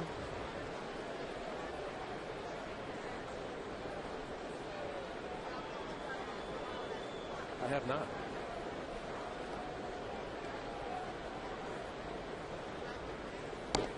Snap throw to first. I love Cervelli's attitude behind the plate. We saw him earlier in the ball game try to pick a runner off of third. Casilla at first base, snap throw behind him. Cervelli proud of his throwing arm behind the plate, not afraid to show it off on the Yesmo.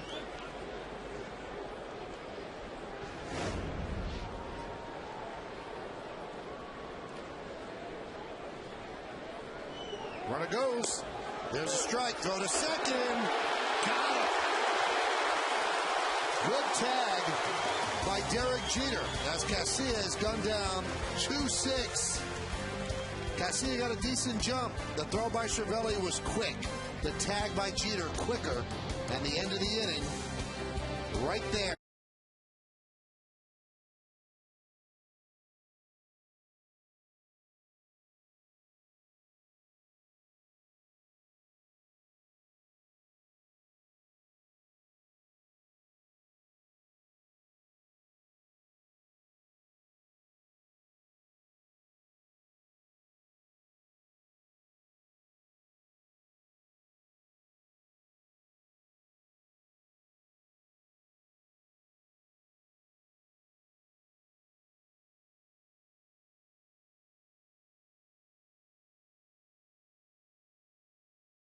Boomer Esiason sits down for the GMC Presents Center Stage with Michael Kay.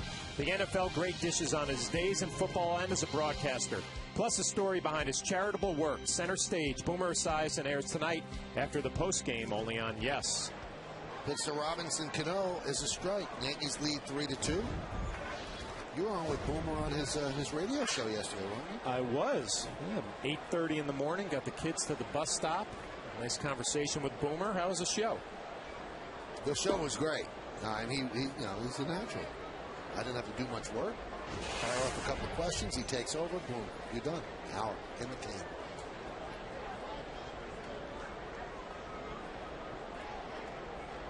You got a show coming up that you're going to love. Mike Tyson. Fascinating. Sure, there's a lot of ways you could have went with Mike Tyson. Whichever way he wanted to, John. Smart man. You went to Fordham. Good common sense. And Mike went to the School of Hard Knocks. Foul that. 3-2 Yankees lead. We're in the bottom of the 6th inning here at the stadium. The beginning of a 7-game homestand for the Yankees. 3 against the Twins, 2 against the Red Sox, and 2 against the Tampa Bay Rays. No cheapies in that bunch.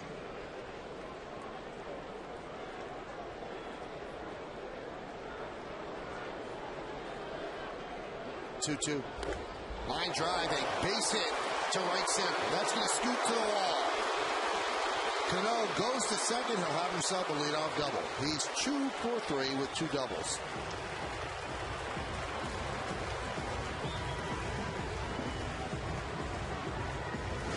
Starting to see some better swings off of Scott Baker, and again it's that little cutter mid-80s, but that one is right down the middle, and Robinson Cano scorches it to right center. It's a balanced swing, ball jumps off his bat. Be an easy stand-up double. Cano's 15th multi-hit game.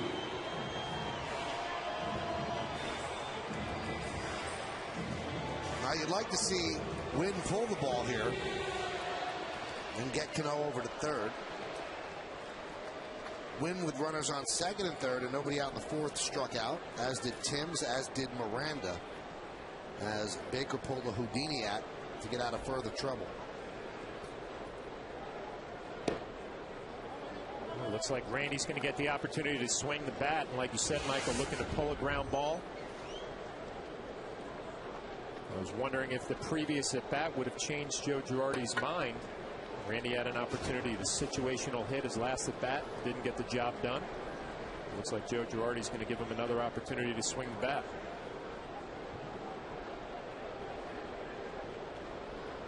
Well, if Swisher has to be put down for a couple of days on the bench, Wynn and Tim's are going to play a lot.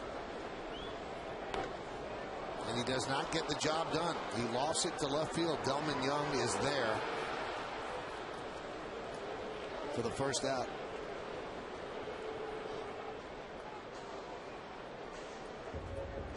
Another disappointing at bat. You see Jesse Crane getting loose in the Twin bullpen. Another disappointing at bat for Randy Wynn. You're a backup player. You take pride in the situational at bats. 0 for 2 tonight. Along with John Flaherty and Kimberly Jones, I'm Michael Kay, and you're watching Yankees baseball right here on the Yes Network. We thank you for joining us on this Friday evening and beginning your weekend with us. Bottom of the 6th, Yankees are leading 3-2. Way outside. Good looking picture of you there, John.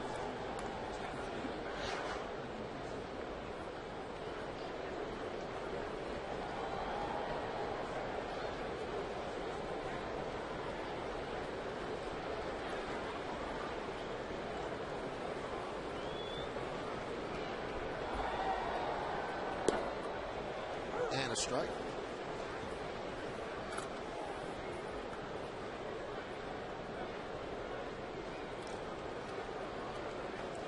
Obviously shading up the middle for Timms, expecting him to pull.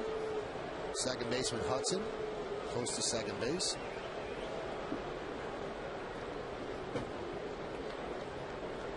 The 1-1. Strike. Two perfect pitches back to back. Slider down and away. He follows it up with a fastball down and away. Nothing Marcus Thames can do. You cannot hit this pitch. That's a perfect pitch.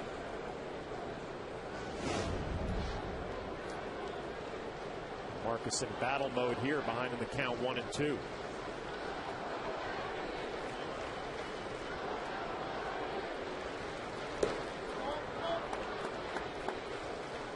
Let's see what Joe Mauer decides to do here on a 2-2 pitch. Remember Marcus's last at bat, he got struck out on a cutter on the inside half, almost like an inside slider. Every pitch Marcus has seen to this point has been away from him. See if Mauer takes a shot on the inner half.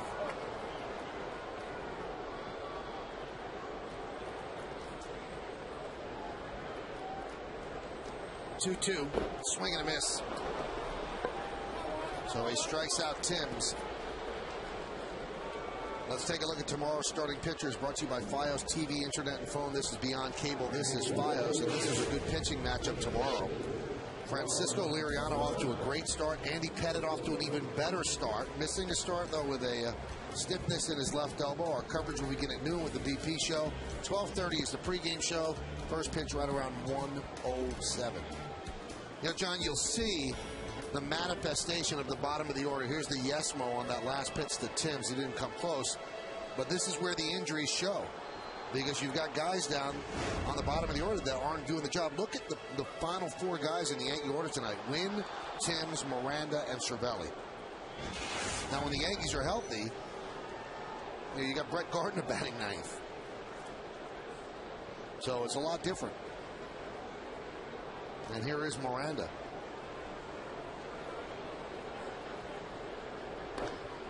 High pop-up. Right there is Casilla, and he'll put it away for the final out of the inning. So the leadoff double is wasted. No runs a hit, no errors, and one man left on base. JC and Beyonce are here. Yankees are making beautiful music. They lead 3-2.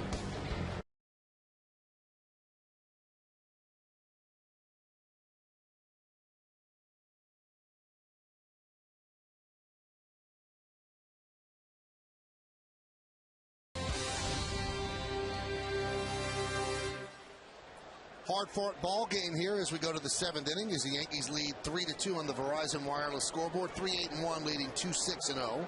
Yankees have left a lot of runners on base. A lot of opportunities they could have cashed in on, but still, because of Brunette, they are leading 3-2. Here's Nick Punto. And there's a ground ball to second. Tough hop, but Cano stays with it. One away.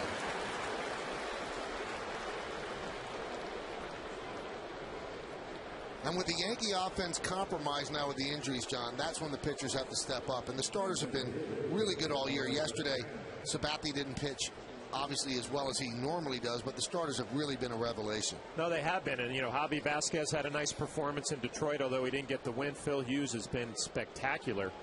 But you were mentioning last inning the bottom of the lineup and how they're not getting the job done. But if, as a ball club, you got to find ways to win games when you have a bunch of players hurt. You might be pitching and defense one night. You might get some big hits the next night. He's got to find a way every day. Here's Denard Span. Count 1-0. Damaso Marte getting ready.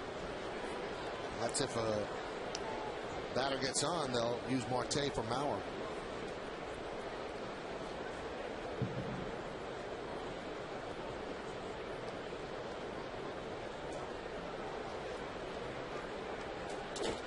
Broken bat looper into right field. It's a base hit. So Span is on.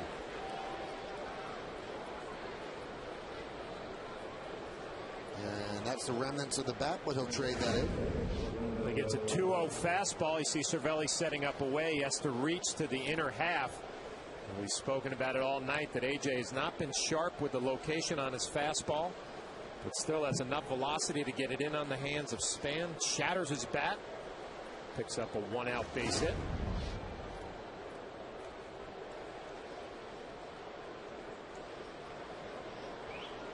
Here's Orlando Hudson.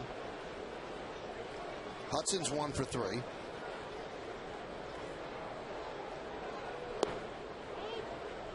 Now 1-0. Span has good speed at first base. 8 stolen bases. Have only been thrown out once. I wonder here in the 7th inning if he'll be running or maybe he'll be a little patient, try to get the M&M boys up in the middle of the lineup. Maurer and Morneau. Take a chance stealing a base here. You better be sure you can be in there safely. Cervelli's thrown well tonight.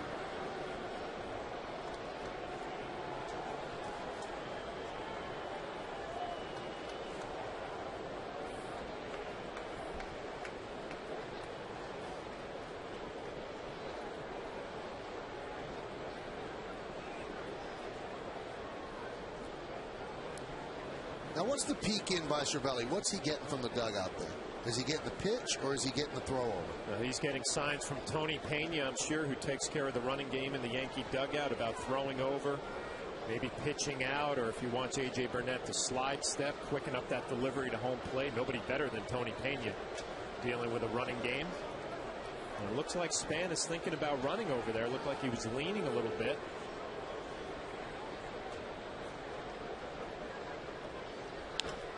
Slice foul.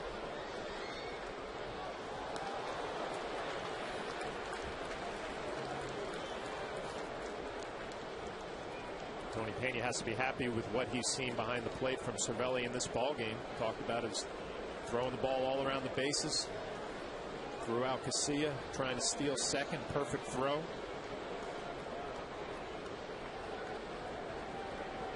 One-run ball game, a lot going on.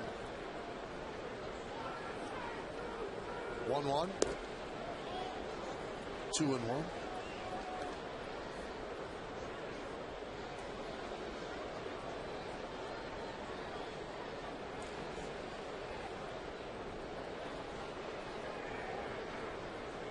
Orlando Hudson ahead in the count here, 2-1. Possibility of a hit and run comes into play. Hudson handles the bat well.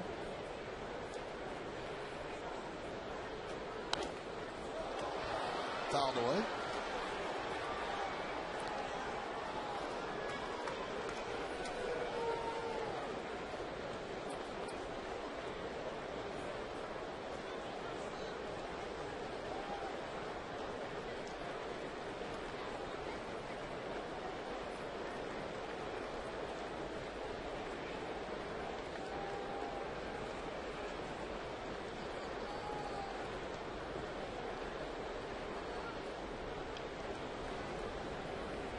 Does a pitcher ever throw over there on his own, or is it always called? No, there are times they can throw over on their own. A lot of times if a pitcher is not happy with the pitch selection, he might just say, I'm going to throw over to first base and go through signs again. But when the sign comes from the dugout, you better do what that sign told you to do.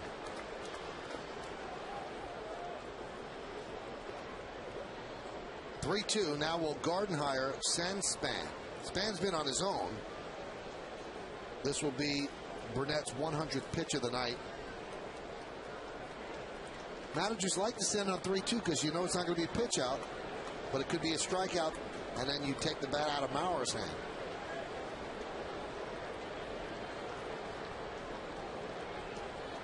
He goes. And a soft ground ball to second base.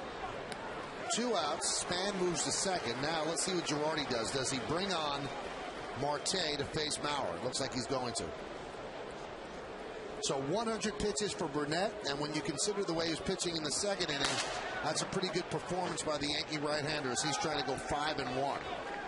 So Girardi's going to take the ball from him, and he's probably going to get a very nice hand from the crowd here at the stadium.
starts with batting practice today, presented by Audi and the Tri-State Ford pregame. Then, Ken Singleton, John Flaherty, and I will bring you all the action from the stadium. It all starts Monday at 6, only on Yes. Well, Joe Girardi makes the call to the bullpen, brought to you by AT&T. Rethink possible. Those are the numbers on Marte. This will be his 14th game. Mauer against Marte. Mauer, 2 hits and 9 at-bats. The tying runs at second. Last time up, Mauer hit a home run the other way. His second home run of the year.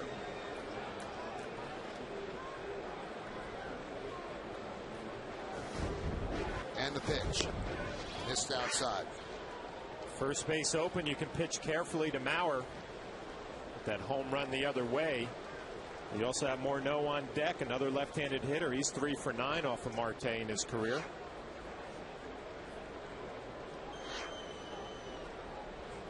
With 2 big left-handed hitters in the middle of the lineup, we'll find a way to get one out. Strike.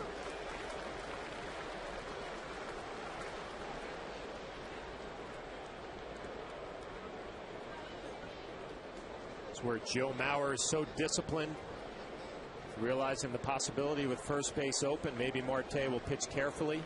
Usually does not expand the strike zone. Very disciplined hitter. That one is laced into left center field. It's a base hit, and that is going to tie up this game. Span scores. Ill-advised throw by Gardner, allowing Mauer to go to second. So an RBI single for Mauer, and the game is tied at 3. Well, let's see how Damaso Marte went after Joe Mauer. We'll take a look at the pitch-by-pitch, brought to you by Suzuki Kazashi. Take a look at the pitch-by-pitch. It's going to be a first-pitch slider that misses, not by much, and then a fastball middle of the plate. And then Mauer gets another slider. It's a spinner right down the middle. Does not try to pull it. Drives it the other way. You see Brett Gardner coming in with the way Span runs. There's no way he was going to have a play at home. Airmails the throw. Because of that, Mauer moves into scoring position. But you know what? There could be one positive that came out of that, John. He airmails the throw, and Mauer goes to second. Now they just walk Morneau, and Morneau has always hurt the Yankees, and then you deal with Kadire. You've got Jabba Chamberlain thrown in the bullpen. But it looks like they're going to go after Morneau.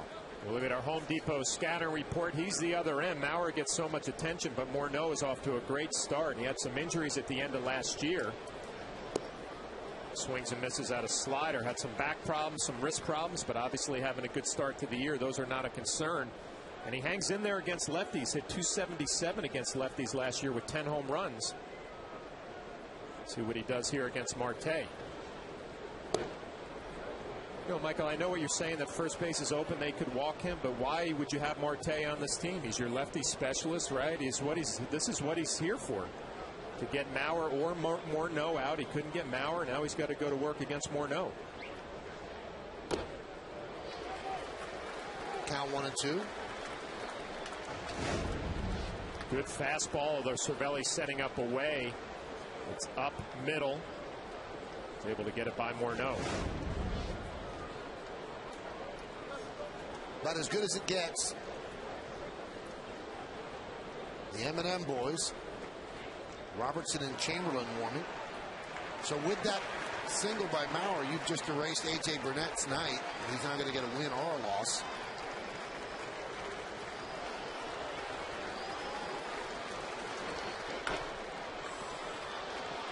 Tell you what, Marte has thrown some sliders, and they have not been good ones. Couple of hangers. Mauer got one and drilled it back up the middle. Morneau gets a hanger. Look at where Cervelli's setting up, down and away. It ends up middle up. Got away with another mistake. Cervelli here, you might want to stick with the fastball. The slider has not been good so far.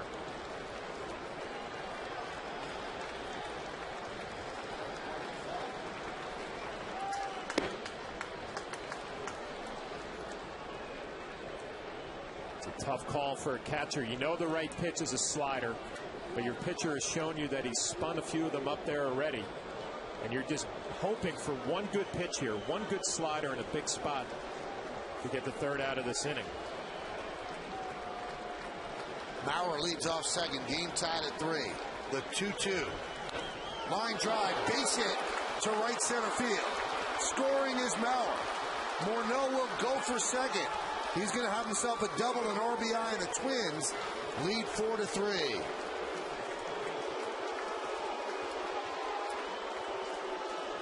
And it was the right pitch. Cervelli calls another slider. You have to call it, but he has not had a good one all ball game. And again, it's up middle, and Morneau makes him pay for it. And you see Cervelli's reaction. He drops the head. They're playing opposite field.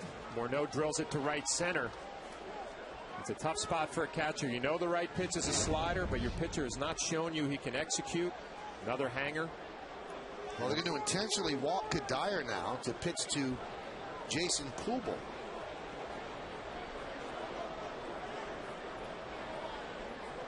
You know, my thinking on the Morneau situation, John, I totally get what you say. He's on the team to get those guys. But why tempt fate? Morneau's one of the best players in baseball. And Kadire, while he's a good player, he's not Morneau. I'd rather take my chance with Kadire with the game on the line than Morneau. And it didn't work out. Marte did the tough part, getting ahead of Morneau, and just could not execute a pitch to put him away.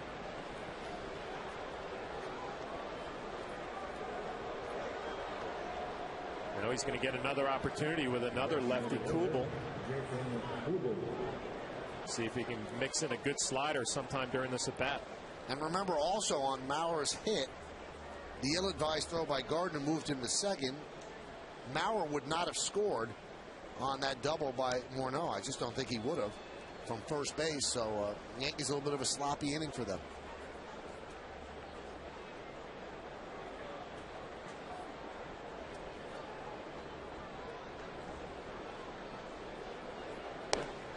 There's a strike.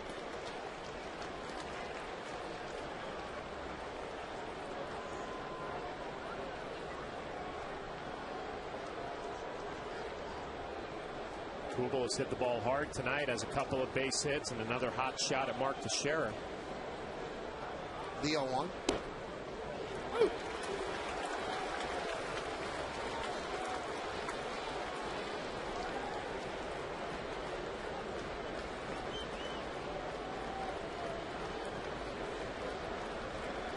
Marte had not pitched in 6 days, and it's showing because he doesn't have command of his pitches. See another 1-2 count, left on left. Dave Island, Joe Girardi looking on. You know the right pitch is a slider. Let's see if he can execute.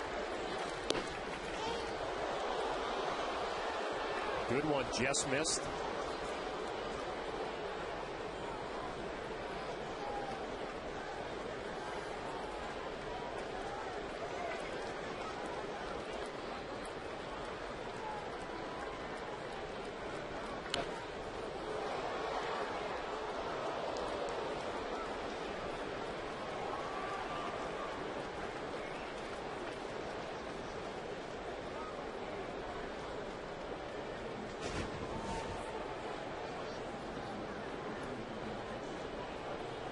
Cervelli's going to go out and have a little conversation. Probably part of this is, hey, if you can give me one good slider, we can get out of this mess.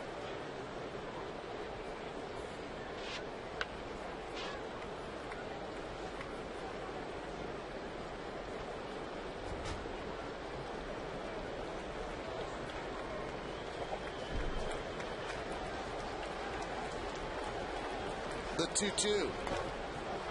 Lofts it to left field. That should end the inning. Marcus Timms backs up, makes the play, but the damage has been done. 2 runs on 3 hits, no errors, and no errors, none on the board, and 2 men left on base. At the end of 6.5, it's time for the 7th inning stretch.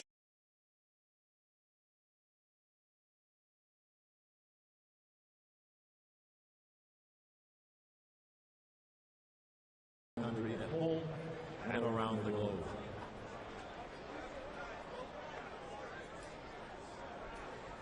Thank you. Now, Kate Smith's rendition of God Bless America.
watching the old Batman series too much, don't you, John?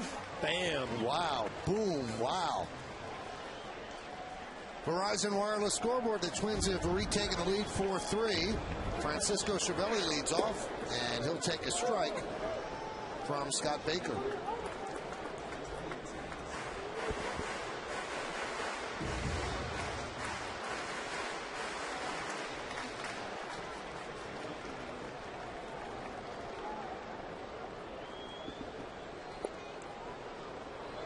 Count 0-2.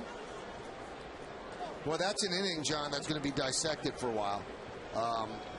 You could see that Marte wasn't as effective as he could be. And, you know, Joe Girardi will be asked after the game, did you think about walking Morneau? And Gardner will be asked, why'd you unleash that throw with Span running? He had no chance to get him. That one's grounded up the middle. Grabbed there by Hudson. Off balance throw. Infield single for Cervelli.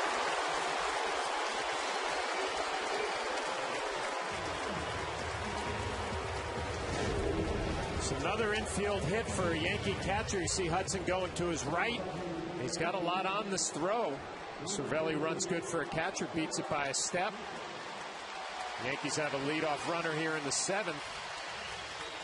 It's just a hustle base hit. Ground ball up the middle. Kick it into another gear. Infield base hit. Tony Pena loves it. Now you wonder, John, the way Derek Jeter's been hitting, and sometimes he does this on his own, will he bunt? Will he bunt Cervelli over? We'll see. Derek is 0 for 3 and 3 for his last 32. But you're 100% right. Derek has the option if he wants to when he's not feeling good. Maybe lay down a bunt down the third base line. If it's a base hit, great. If not, you get a runner in scoring position. We'll see what he does. Not bunting and taking a strike. Baker has thrown him a couple of sliders tonight. He's hit a couple of ground balls. We'll see if he stays on it and works the other way a little bit. This will be Baker's 100th pitch of the night. Jeter had 4 sacrifice bunts last year, none yet this year. Hot shot off of Baker, and it goes into right field. Cervelli will go to third. Jeter's going to second, and the Yankees are set up. Second and third, nobody out.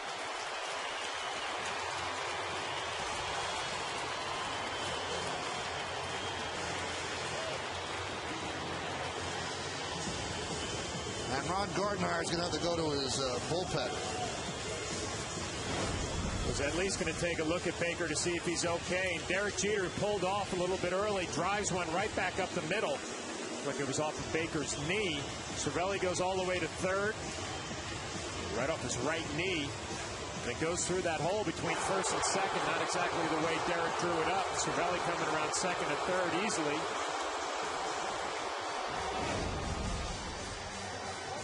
And Gardner does signal to the bullpen. So Jeter gets a double off the pitcher's leg. They're going to bring in a left-hander to face Gardner. The lead hangs in the balance. 4-3 Twins.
Foreman defends his title against three-time world champion Miguel Cotto.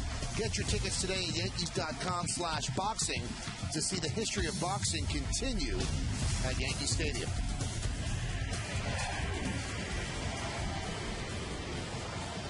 So Jeter and Orlando Hudson joking about something. And the new pitcher is Brian Dunsing.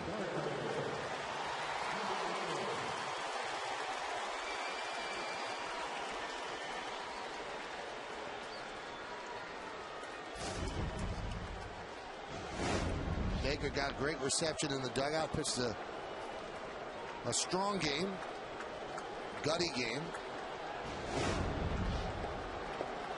Dunsing was a starter. Last year he pitched game one of the American League Division Series.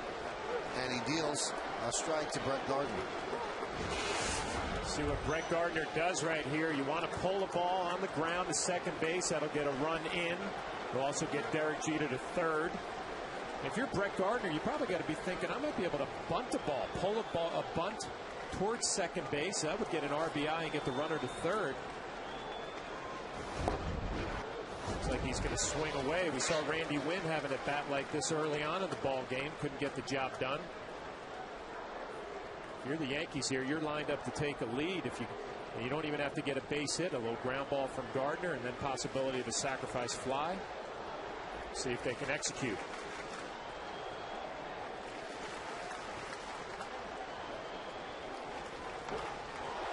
Looped in the left field. Good arm there by Young. And Cervelli is not going to try it. So Gardner hitting .343 against lefties. Flies out to left.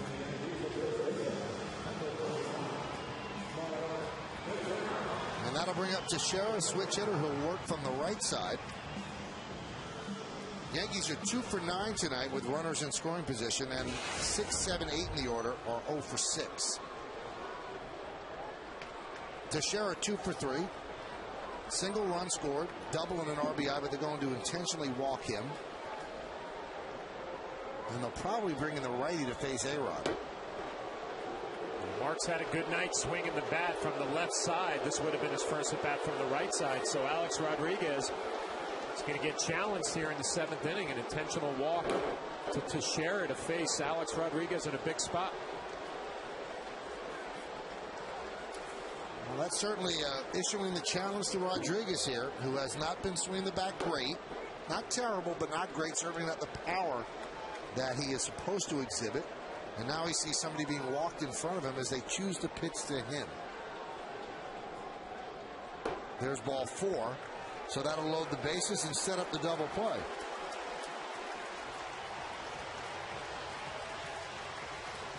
And they will go to the bullpen to get the right-hander.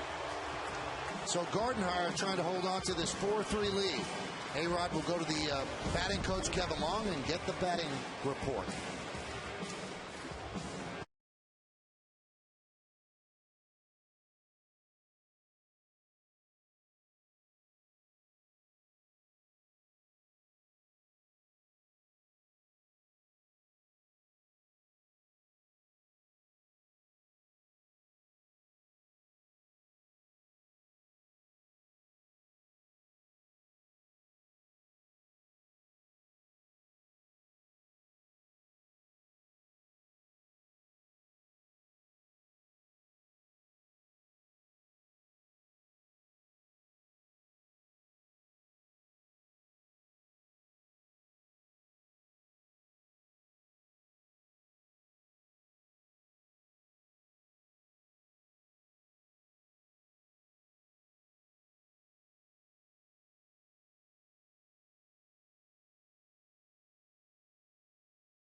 7-2, or vote online at yesnetwork.com. Tonight's candidates are number 1, Justin Morneau, number 2, Brett Gardner, number 3, Mark Teixeira, number 4, Joe Mauer. Vote now and make your voice heard. Standard text messaging rates apply.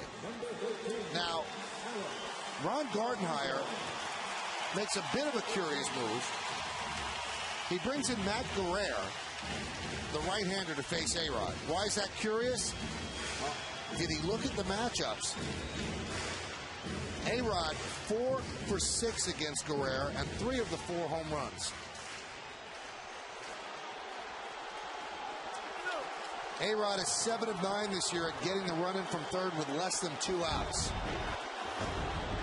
Bases loaded, 1 out. Guerrero deals. Grounded, foul. What Ron Gardenhire is banking on will be a double play ground ball. Guerrero is a sinker ball pitcher. Alex Rodriguez just hit a hard ground ball. A lot of movement down. Alex is a little bit too quick. Ron Gardenhire is hoping for 1 pitch, possibility of a double play.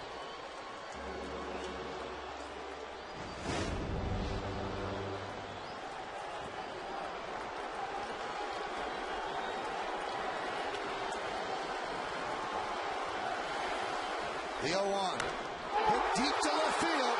Going back young. Still back. On the track. At the wall. See ya! A grand slam for Alex Rodriguez. And the Yankees lead 7-4.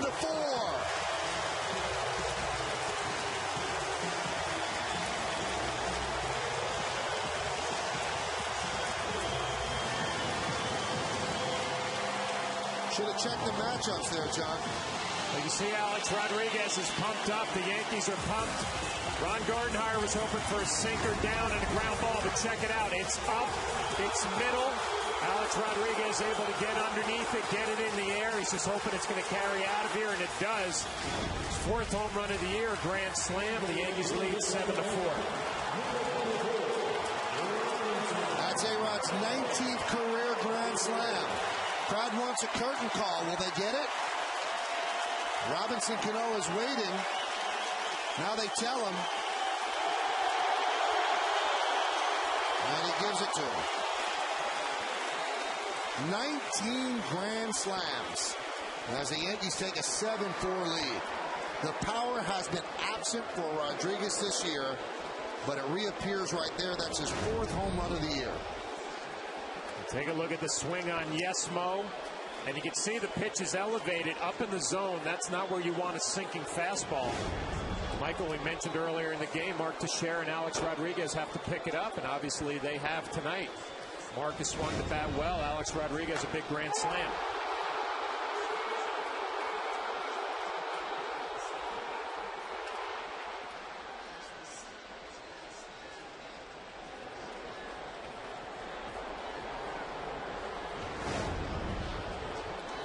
Cano,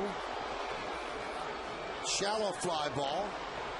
Delman Young makes the play, and there are 2 men out.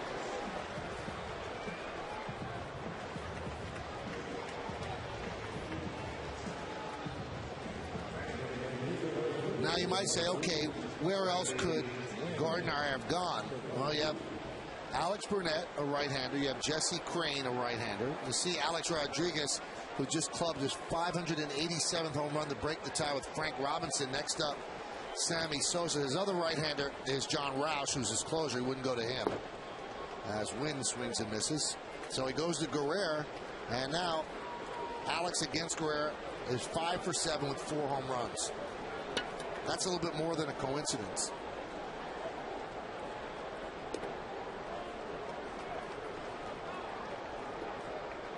So a curious 7th inning all around. Top of the 7th, bottom of the 7th.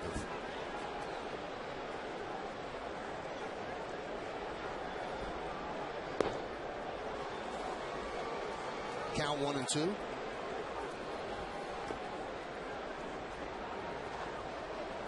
I don't think we'll be seeing Guerrero against Rodriguez tomorrow or Sunday after those numbers.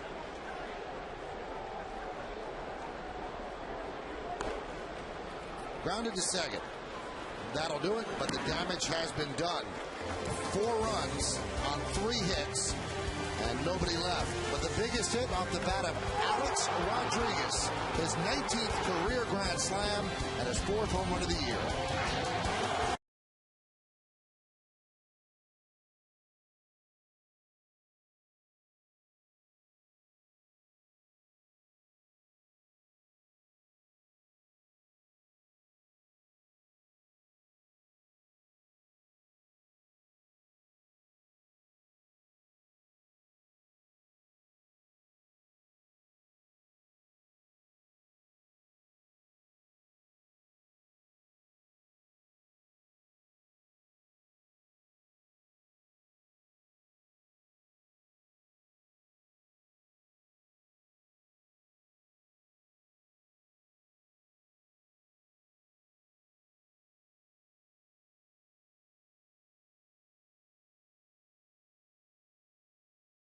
And Computer World, and by Toyota, the official hybrid vehicle of the New York Yankees.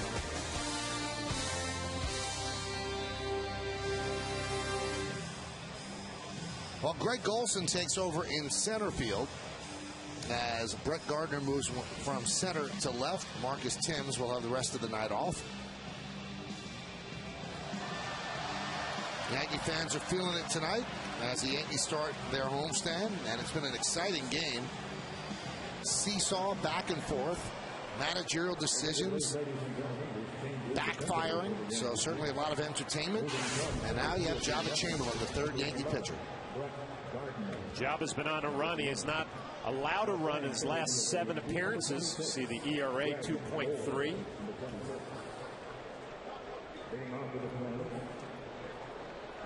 So you draw it up if you're Joe Girardi, get a lead, get the ball to Jabba, and then hopefully Mariano in the 9th. Bottom 3rd of the order. Here's the number 7 hitter, Delman Young. And a strike. 7-11-1 for the Yankees, 4-9-0 for the Twins.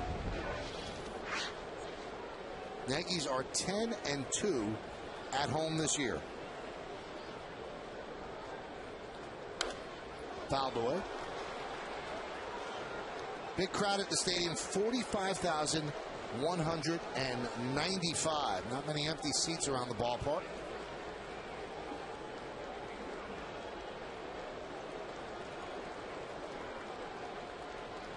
And Alex Rodriguez hits a big home run.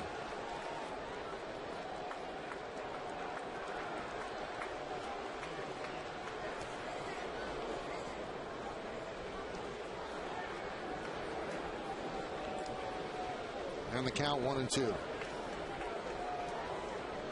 I mentioned Jabba's been hot lately. You know, I saw around the ballpark today was Jeff Nelson, right-handed relief pitcher for the Yankees, some of those championship clubs. And I actually talked to him in April about Jabba Chamberlain, about the velocity wasn't quite there yet. And he said, you know what?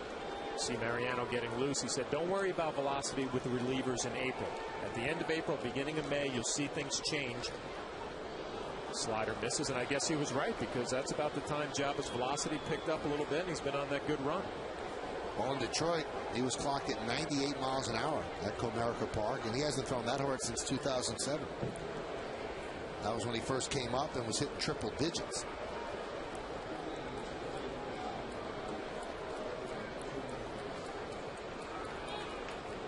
Swing and a miss. That slider's been nasty for him. Cervelli gets an angle, so it's a strikeout, put out 2-3.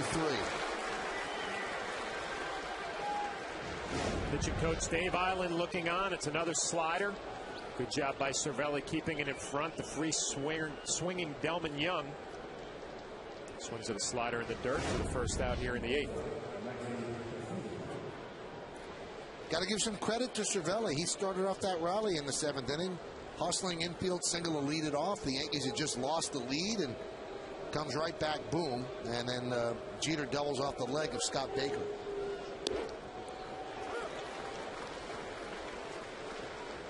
Now Burnett will not get a decision. Unfortunately for Baker, he could get the loss here because his bullpen didn't do the job. Jeter was the 5th run as the Yankees took the lead. The 0-1 to Casilla. Strike. I'm sure A.J. Burnett's in the clubhouse maybe icing his arm down, but he's probably pretty proud of the effort that he gave tonight. And we mentioned it. He did not have good stuff. Found a way to battle getting deep into the ball game.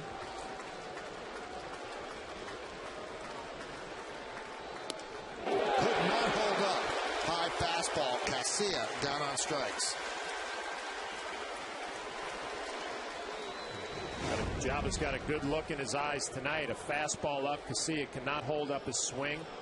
3 pitches. Jaba Chamberlain not playing any games. All fastballs. Challenging the bottom of the order.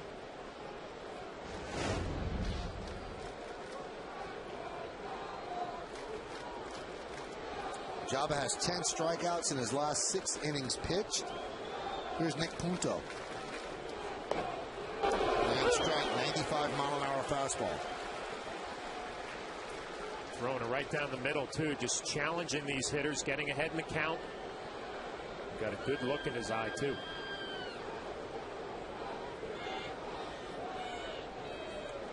The 0-1. 1-1.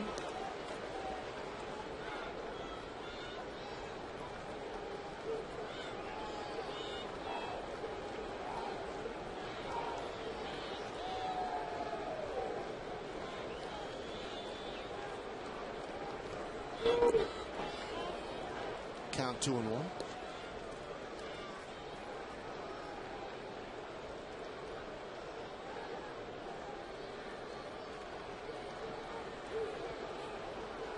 Yankees lead 7-4 on Alex Rodriguez's 7th inning grand slam. The 2-1. 2-2. Now you might say that Damaso Marte, wow, should he get a win when he blew the save? But it doesn't always work that way. It's not automatic. The official scorer, Bill Shannon, is considering not giving the win to Marte. If Jaba pitches a clean inning, he could get the win. We know it can't be Burnett, but it's the official scorer's choice after that.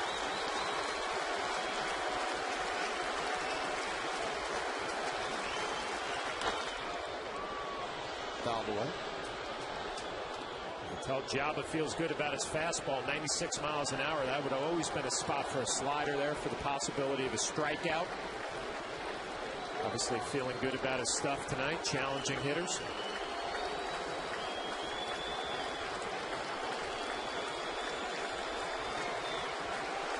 Pitchers like what they're seeing.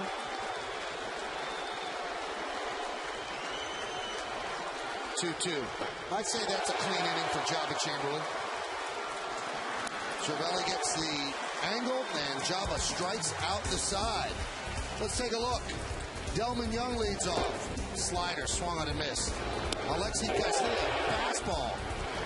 And then Nick Punto.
at 58.772. Alex Rodriguez would now be your first choice. Brett Gardner, Mark Teixeira, and Joe Mauer. And again, standard text messaging rates apply. We're just trying to be fair in this election, John, that's all. We don't want to eliminate Alex because we went too early. Here's Greg Golson against Jose Mijares, and there's the strike.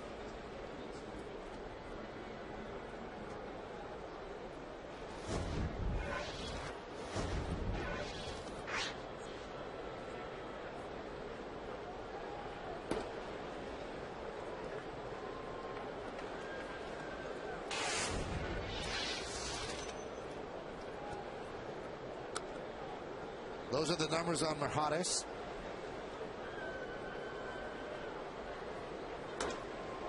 Line drive and a base hit. Golson's second big league hit. He picked up his first in Detroit, and he leads off the 8th with a single.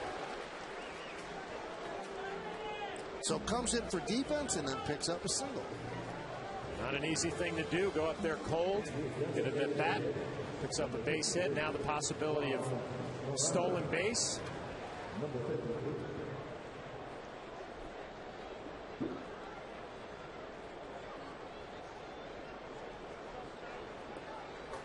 Juan Miranda doesn't have a batting average. It's 0. That is his average. 0 for 6 so far since being called up. And there's a strike from Mijares.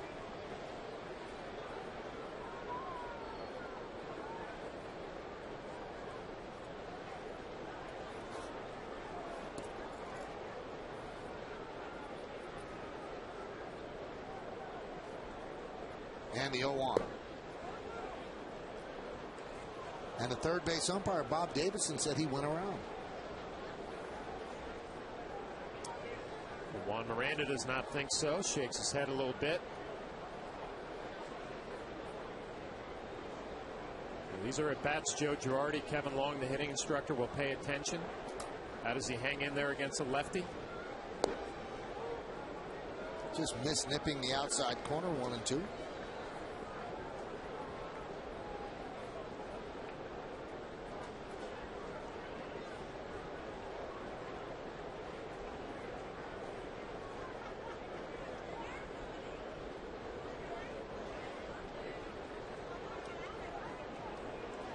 They haven't picked off. And he is out to score that 1-3-6 with the pickoff. That's a long run back to the dugout for a rookie. Well, Golson was trying to go first move right when Mijares picked up his leg. You see, breaks on first move. Morneau does a good job coming into the baseball. A good throw to Casilla. We'll take a look here and see if he actually applies the tag. Yep, got him, I think.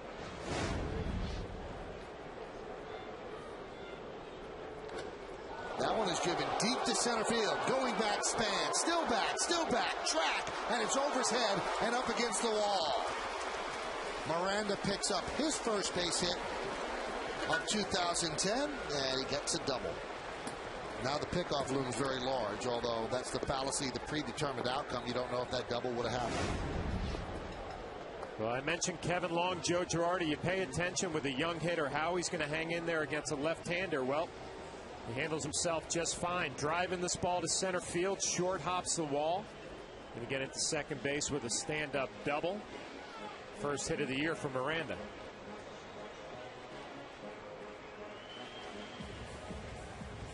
Denard Span probably puts a hole in the padding.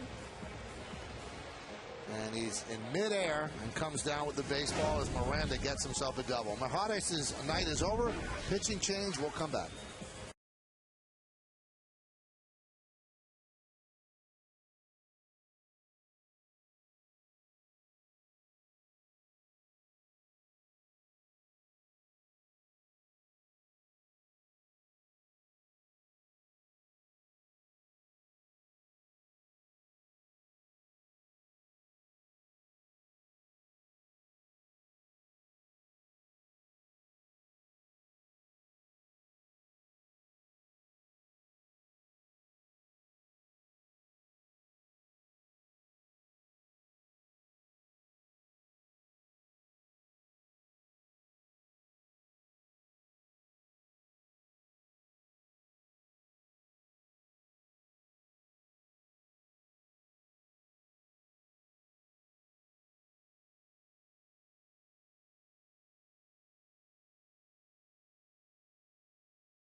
The game, why get a car when you can own a Land Rover?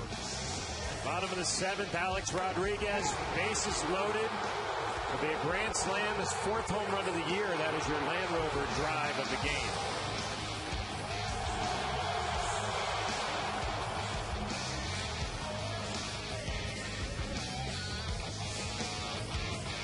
Well, that's going to bring up Cervelli with Miranda at second. New pitcher is Alex Burnett. 5th pitcher used by Ron Gardenhire.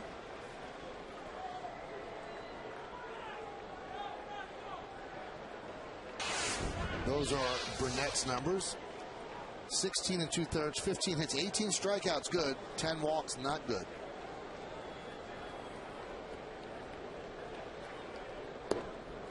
And a strike. You know, we got a better Yes-Mo replay on the Golson attempted steal, John. Looks like he is actually safe. Yeah, it looks like he actually beat the tag, sliding underneath it. And his foot was on the bag before there was any contact. And the 0-1. 1-1.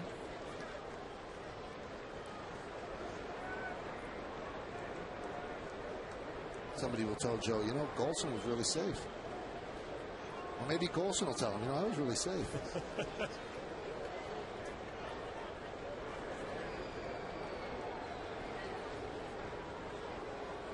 Cervelli 9 for 12 this year with runners in scoring position. Slices that one foul. You see that single for Cervelli, and you mentioned it, Michael. I mean, a big infield hit to get that 7th inning going. Big 7th inning where Alex Rodriguez hit the grand slam. And every time Cervelli plays, he seems to do a lot of positive things. Defensively, getting some big hits.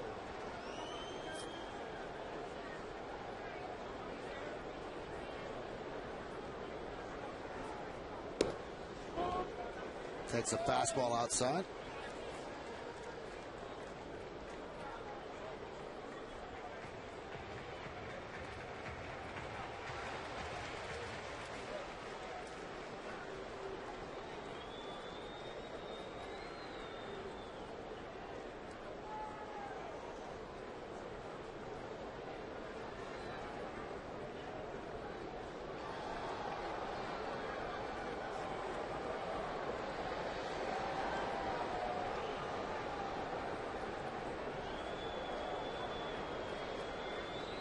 The 2-2.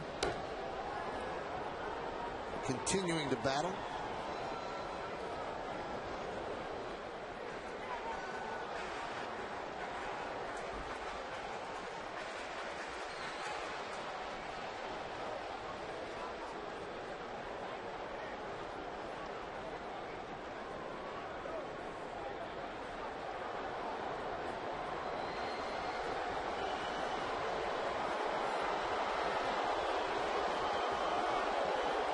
The 2-2. Fouled off again. Tomorrow's game should be a beauty. Real good battle of outstanding pitchers. Francisco Liriano against Andy Pettit. Our BP show will start at noon. Pre-game show at 12:30. First pitch right around 1:07. John and I will be here.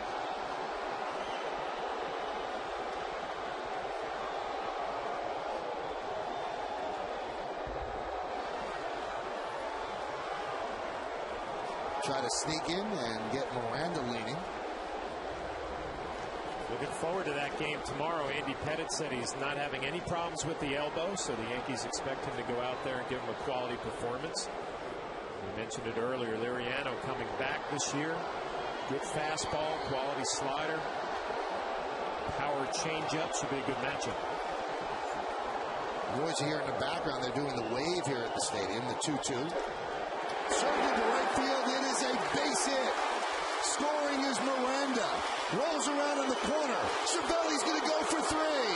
And he will make it. It's a stand-up RBI triple for Cervelli, who is 10 for 13 with runners in scoring possession this year and is now 8-4 Yankees. This It's unbelievable. He gets an infield base hit to start off the 7th inning and then has an outstanding at-bat here, fouling off tough pitches, finally gets a fastball out over the plate and drives it to right field. Miranda's going to score easily. The ball kicks away from Kadire, hugging the wall. And Cervelli, who runs good for a catcher, is going to make it into third base easily with a stand-up triple and another RBI. So the infield comes in. It's Cervelli's second triple of the season. Here's Jeter, 1 for 4. And a strike from Alex Burnett.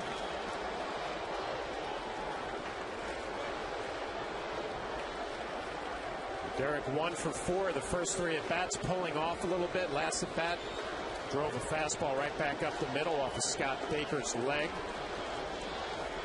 Actually had a double in that at-bat. Count 0-2. Let's see what the Yankees are going to have pitched the 9th inning. It's not a safe situation now with the Yankees up by 4. Wouldn't make sense to have Java come out and pitch another inning.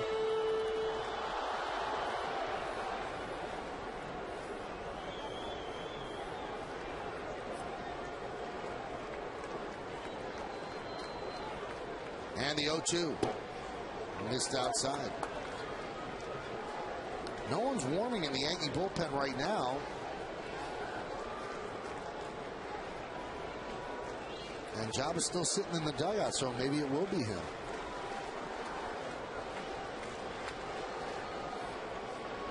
The 1-2. Fouled away. Chamberlain threw 14 pitches in the 8th inning. Mariano was up getting loose before, so I'm sure he's ready. Maybe taking a break out there. Possibly with 2 outs, he might get back up. We'll see how Joe Girardi plays it. That's Mike Harkey standing all alone. He's the Yankee bullpen coach. The 1-2. Another tough at bat against Burnett. Yeah, better swings for Derek Jeter, too. This is what we're used to seeing. We're kind of letting that ball travel a little bit, fighting it off. If you're right on time, you'll hit it the other way. He just looked a little quick early in this ball game. Kevin Long has to be happy with the last at bat. Some of the swings he's seeing right here.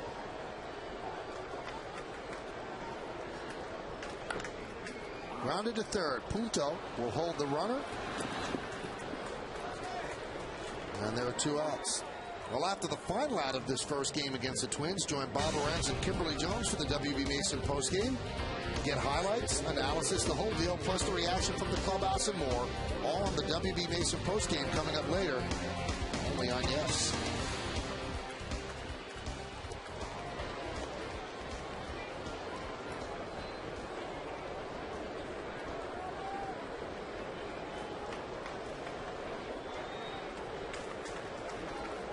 Here's Brett Gardner. How's this for a stat, John? Ed Price, who writes for fanhouse.com, which is the AOL site, said that Teixeira has been walked intentionally 8 times to get to A-Rod. A-Rod is 4 for 5 with 2 walks and 14 RBIs and a sac fly in those times. So I think he kind of gets charged up. Yeah, I guess he takes it personally. A little different look in his eye. Obviously got a pitch to drive the grand slam.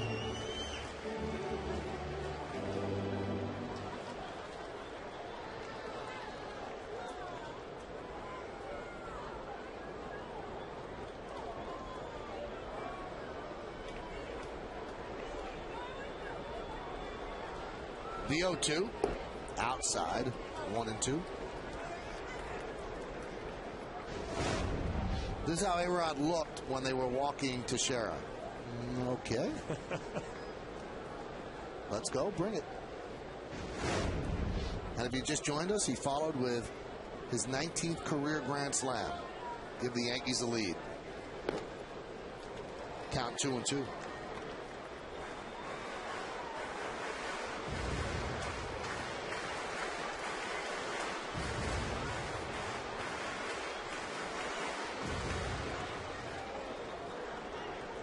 Mariano As John said, with 2 outs, he was going to get up and reheat.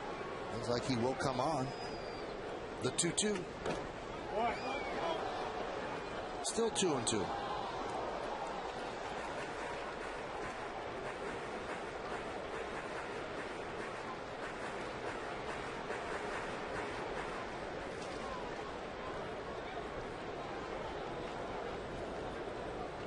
Eight-4 Yankees.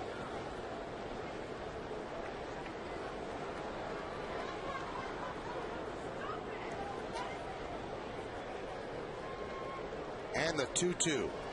Upstairs, 3-2. Teixeira's on deck.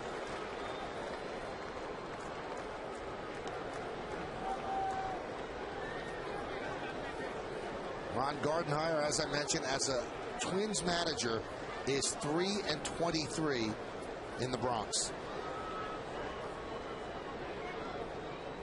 Swing and a miss, and Gardner down on strikes.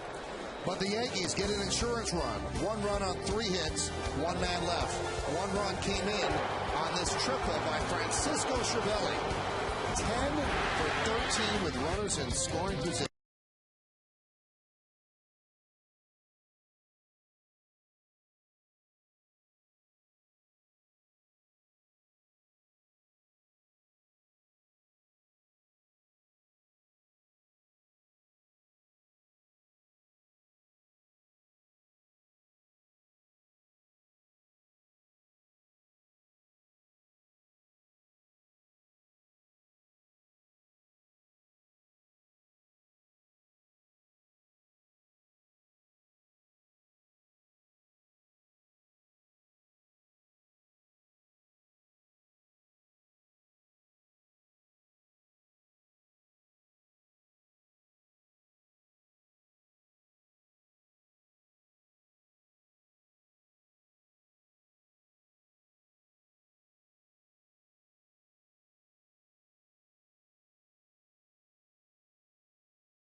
Send your favorite New York Yankees to this year's All-Star game by voting up to 25 times at Yankees.com. Visit Yankees.com and cast your ballot now for your 2010 All-Stars. Vote early and vote often. Vote today at Yankees.com.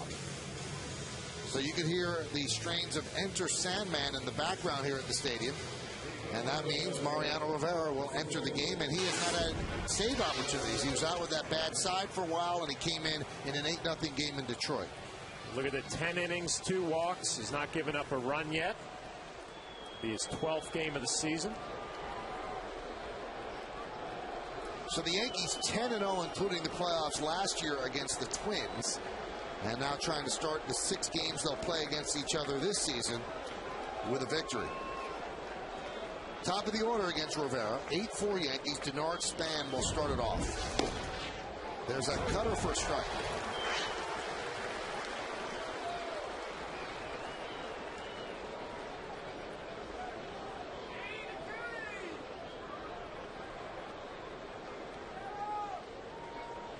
And the 0-1. Grounded, foul.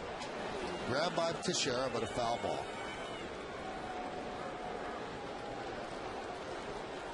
Boston has beaten Detroit. Tampa Bay has lost to Seattle. So if the Yankees win this game, they'll pull to within 1 of the lead in the American League East. If the Yankees win this game, I think you got to feel awfully good about the way Mark Teixeira swung the bat tonight. Alex Rodriguez, middle of the lineup. Soft ground ball, charging is Cano. Bare hands, fires. Got him. What a play by Cano.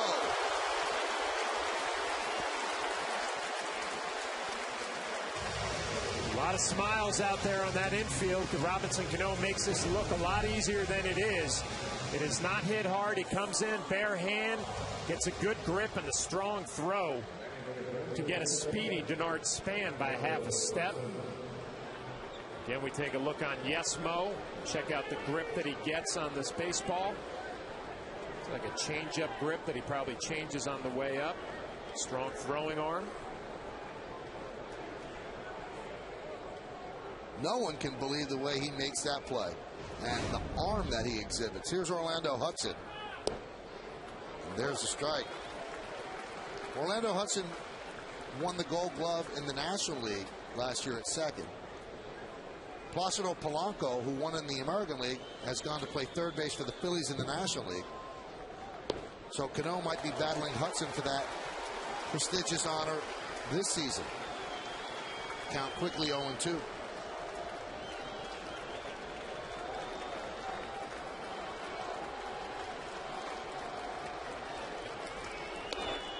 Buzzed him upstairs. Love that pitch, though, there, Michael. And Mariano Rivera, I feel, is at his best when he can throw pitches up in the strike zone. Love the way Cervelli was giving him that high target. Kind of changes the hitter's eye level.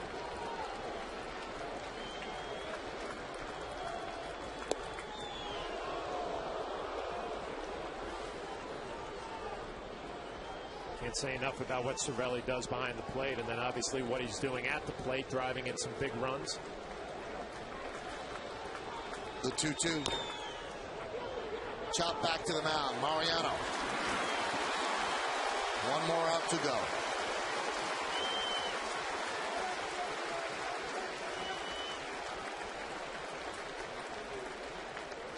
Well, the Yankees like Cervelli so much that they allowed Jose Molina to leave as a free agent. They felt that this guy could do the job behind the plate. And he's seen a lot more action, I think, than they thought he would. And he could actually see more. He keeps swinging the bat the way he's swinging it. I mean, the Yankees struggling to score runs, finally putting 8 on the board tonight.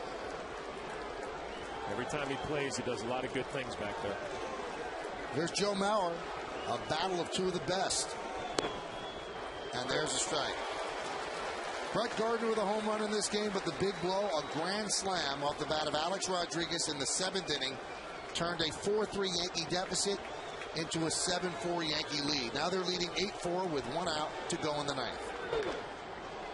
Count 0-2. Joe Mauer had a home run for the Twins. He took it the other way. A monster blast for his 2nd home run of the year. 6 runs scored combined in the 7th inning. Twins turned a 3-2 Yankee lead into a 4-3 lead, and then the Yankees with 4 in the bottom of the inning. And this should do it. Ground ball to Cano. And that will do it as the Yankees win the game 8-4. Mariano Rivera with another scoreless inning and a big, big night for Alex Rodriguez, who hasn't been bad, but he's been searching for his power, and he found it tonight with a home run with the bases loaded against Matt Guerrero. And A-Rod needed that. His 4th home run of the year. You have to stick around for the post-game show to find out who's tonight's Chevy player of the game. And there's a good chance that it could be Alex Rodriguez. Yankees got another good start, John, and that sets everything up. Yeah, I think A.J. Burnett's going to feel good about his start tonight. We mentioned he didn't have great stuff. Cervelli did a good job keeping him in this ball game. Mariano had a nice clean inning. Jabba Chamberlain was electric tonight, but the big swing from Alex Rodriguez.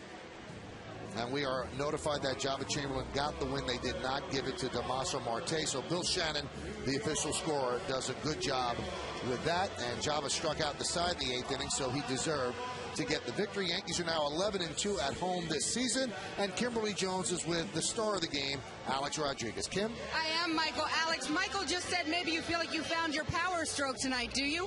Well, I don't know about that. I know that as a team, we were tested today, I think maybe for the first time all year. and it's good to come back at home and get a big win today. Let's go through this. What is going through your mind as Ron Gardenhire calls for the walk to Teixeira to load the bases, one out to get to you? Well, I mean, you can see it developing the whole inning. I mean, he had a tough matchup with Tex. Tex has been swinging the bat much better. And, you know, they're hoping for a single ball, ground ball, double play, and I was aware of that. I just wanted to get a good pitch to hit and get in the air. You had to also be aware of your numbers against Matt Guerrero, though. 4 for 6 with 3 home runs coming into that at bat.